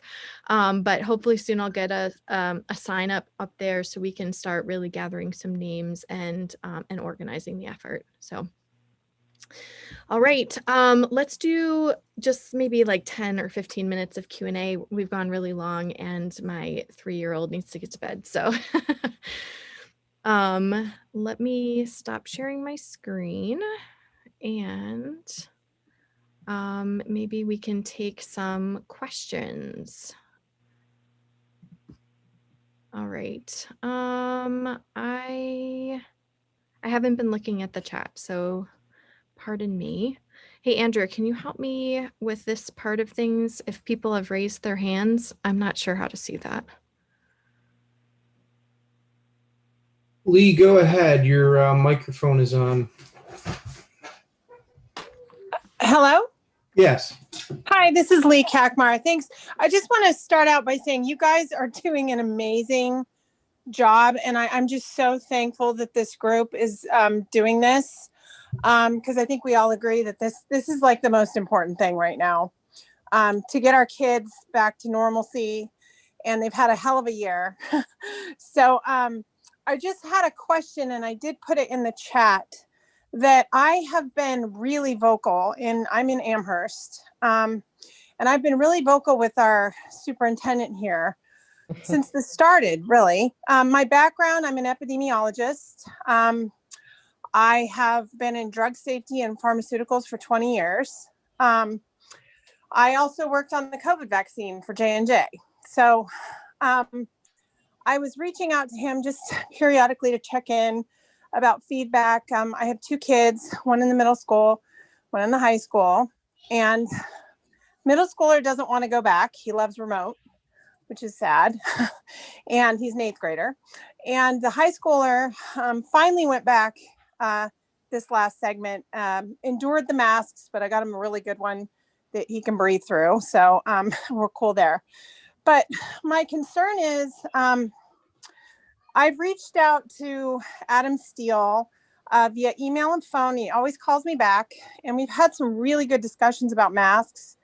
And he doesn't seem to agree with the masks. At least that's what he tells me.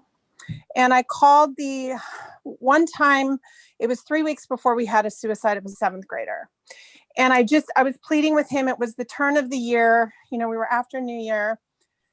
And I said, you got to give these kids some hope, because I really sensed that kids were thinking this was short term, and, we'd get through Christmas and things would start to turn around, and it wasn't lifting. And I pleaded with him, and I told him about the science of masks. They don't work. He agreed. And then I called him, so we got off the phone, and he said, I can't really, if I were to get rid of masks, there would be severe repercussions. And I said, who's running the show? Yeah. And then the call ended. I always try to keep it positive. Then we had the suicide, and I lost it. So I called him, I emailed him, and I said, I need to talk to you, because I had warned him in the first phone call, we're going to start, unfortunately, seeing kids not be able to handle this anymore. And so we had the suicide, and I called him and I said, Adam, you are hurting our kids. And the school board is hurting our kids, and nobody's listening. I mean, the mental health damage this has done is immense.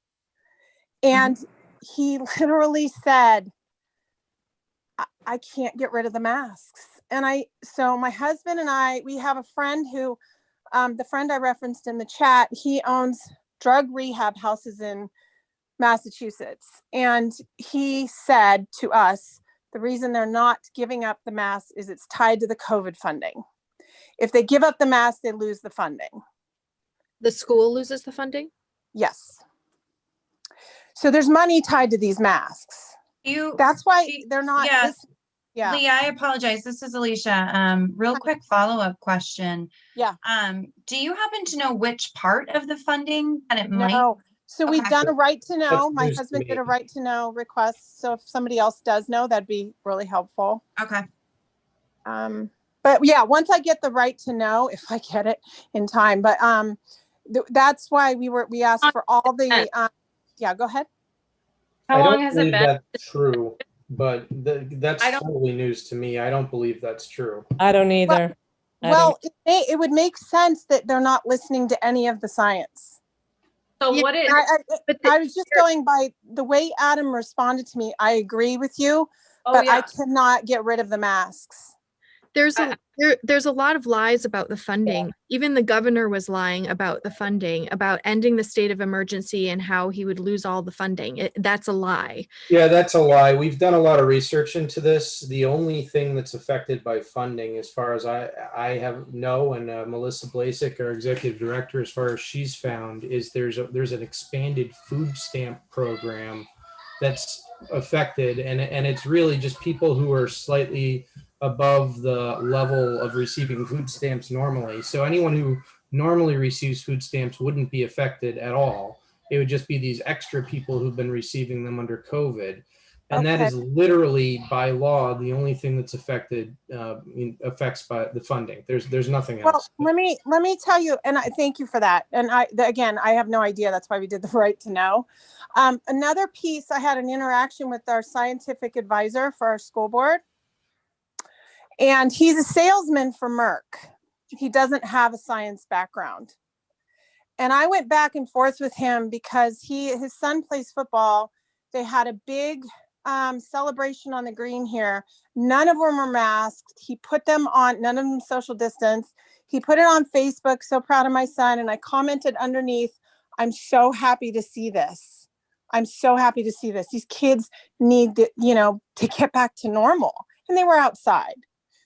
And we had a very intense exchange. And I said, are you a scientist? My epidemiology is my background. So I'm just thinking this whole mask thing is insane.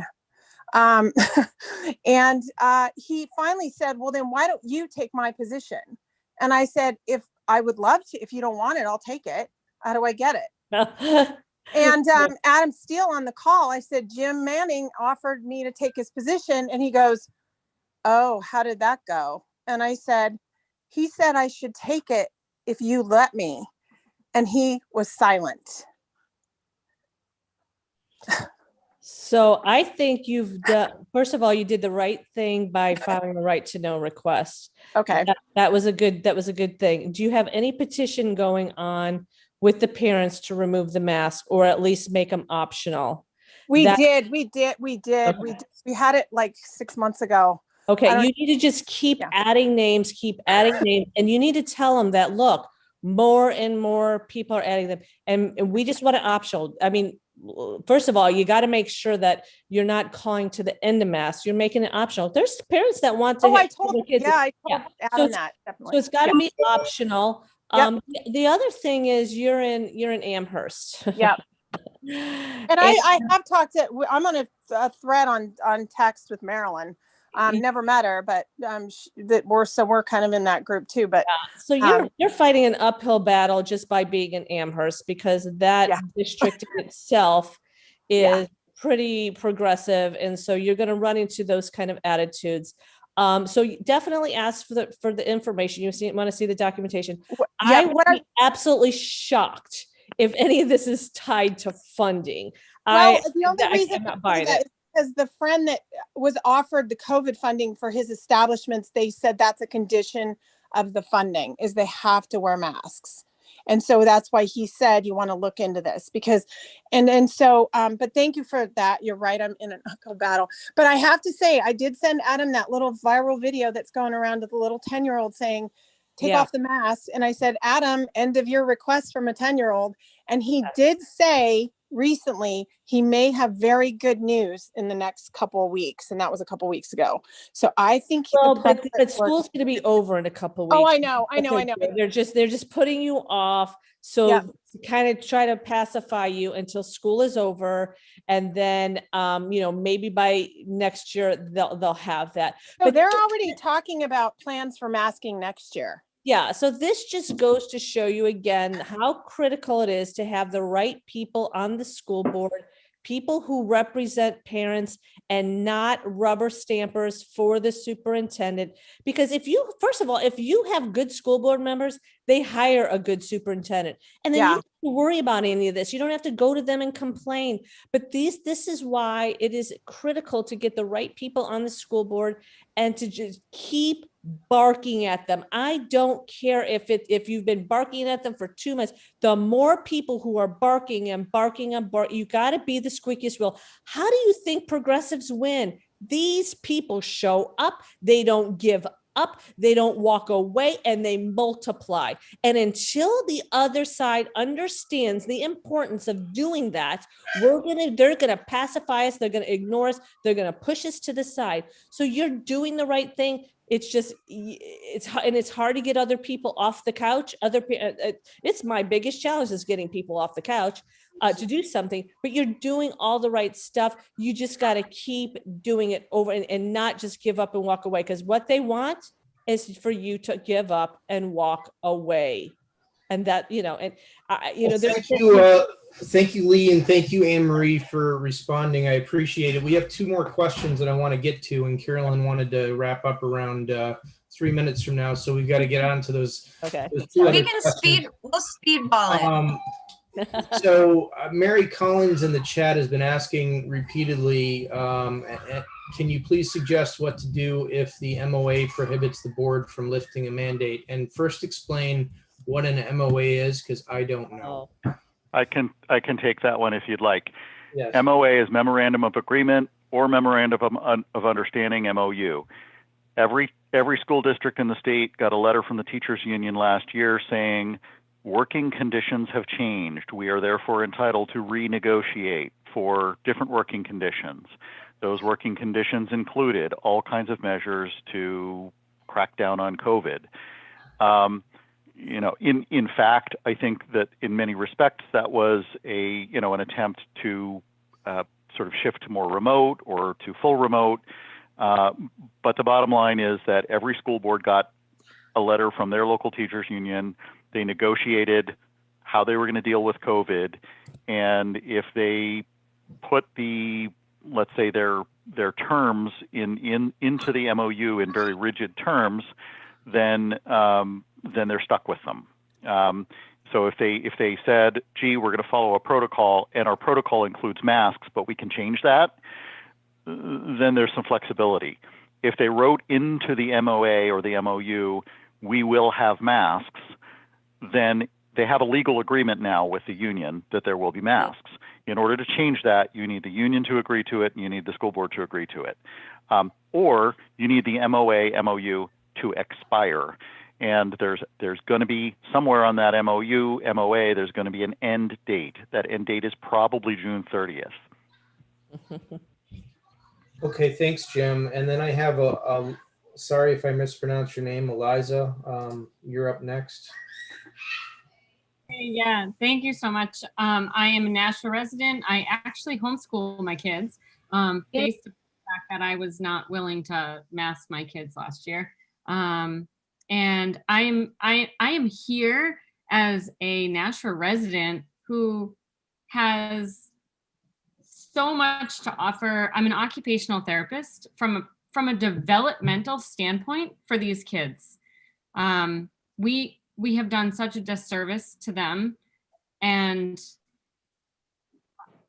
I'm at this point, yes, I admit, I turned my head to the side for this past year because I needed to do that for my kids, but now I'm looking forward, and I'm not, there's nothing stopping me from being the voice for you guys and for my kids, but for any school district, because you know what, at this point, everybody has had that fear, right? There's that frontal cortex has been disturbed, and that's where our fear lives, and that has blocked so much from us. And I'm ready to not only for Nashville, but I guess I'm here to support whoever needs that professional advice and advocacy moving forward. So thank you, Alicia. Thank you, Allison, especially today, Board of Health. I was there and I listened to you guys. I was happy to hear that. I guess I don't really have any questions for you guys. This was extremely beneficial. I guess my biggest question is what do we do at this point? Where do we go as parents from here? What's the next steps? So Can I? yeah, go ahead. Yeah, so I guess I just want to make a statement that I'll use a little bit of a crude analogy. When you try to puppy train a dog, you do not sit them down and explain to them why they should not pee on the carpet. So crude analogy, I'm sorry, but school board members, particularly who are true believers, okay, you can send them articles, you can give them facts. That generally is not going to change the minds of true believers. What you need to do is you need to get people to show up en masse. You need to get enough people to show up to have them fear that they're going to be treated poorly. People aren't going to like them. People aren't going to vote for them next time. That's what you need to do. You don't need to change their minds. You need to change their votes. So that's one. The other is that summer school is coming up. That is an opportunity to say, hey, let's go mask optional for summer school. Fewer people in the school. Great opportunity to do it. what do you think, school board members? Let's go mask optional for summer school. So that's my 2 cents on that. I have a quick thing as well. I mean, we've been operating since, April of 2020, which is nuts. I've said it many times. Carolyn and I thought we'd be done with this in a month or two. And it's crazy that we're still going on, but we are. And one of the things that we've done, I wrote it in the chat. I don't know if everyone's looking at that, but we use a drumbeat messaging approach. And what Allison and Alicia are doing, I would call pleasant persistence, and I think it's amazing. It's part of that drumbeat approach to messaging.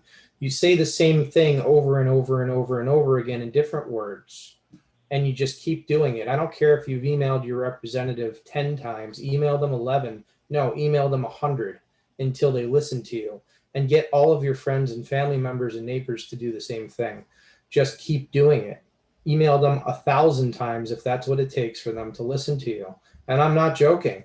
We did the all reps list. They hate it. They absolutely hate it. Jim's a rep. He can talk about how much they hate it. It was awesome. It's awesome. It's awesome. They hate it. And it's just, that brings me joy is bringing politicians pain. yes, we need to do more of it, not less of it. Yeah, More so of it. can I chime in, Andrew, as kind of a piggyback on that one real quick? Another thing that you guys want to keep in mind is if you're sending emails and you are doing all of those things, make sure that when you send an email, you send it with a red request receipt. If you don't know how to do that, please just, I put my phone number, I think, in the chat like 100 times, but ask Andrew or Carolyn or email one of them. But if you send it with a red request receipt, not only do you have documentation that was sent in your sent folder, but you also have documentation that it was opened. So that's additional things to put in your portfolio of well, not really your portfolio, but to put in your bag for your fighting gear. Right now, if you read the emails from the last couple of weeks we've sent out, we really need you folks to email the senators, and we need you to email the House and ask them, let's prevent this vaccine passport from becoming a reality in New Hampshire, because right now it is a reality in Oregon. They just made that they have vaccine passports in Oregon. As crazy as that sounds, they have them there. So we need to prevent that from happening in New Hampshire. That is imperative. Drumbeat that message to all of the House reps and keep doing it. And secondly, we need to end the state of emergency because the governor is still a dictator as of today. He might have lifted a lot of the emergency orders, so we're not feeling the pain as much, but the state of emergency is still ongoing. And if he wants to do an emergency order tomorrow, to do X, Y, or Z, he can do it with the precedent that's been set. So we need to keep the pressure on the House and the Senate to amend these emergency powers so this can never happen again, and to stop what's going on now.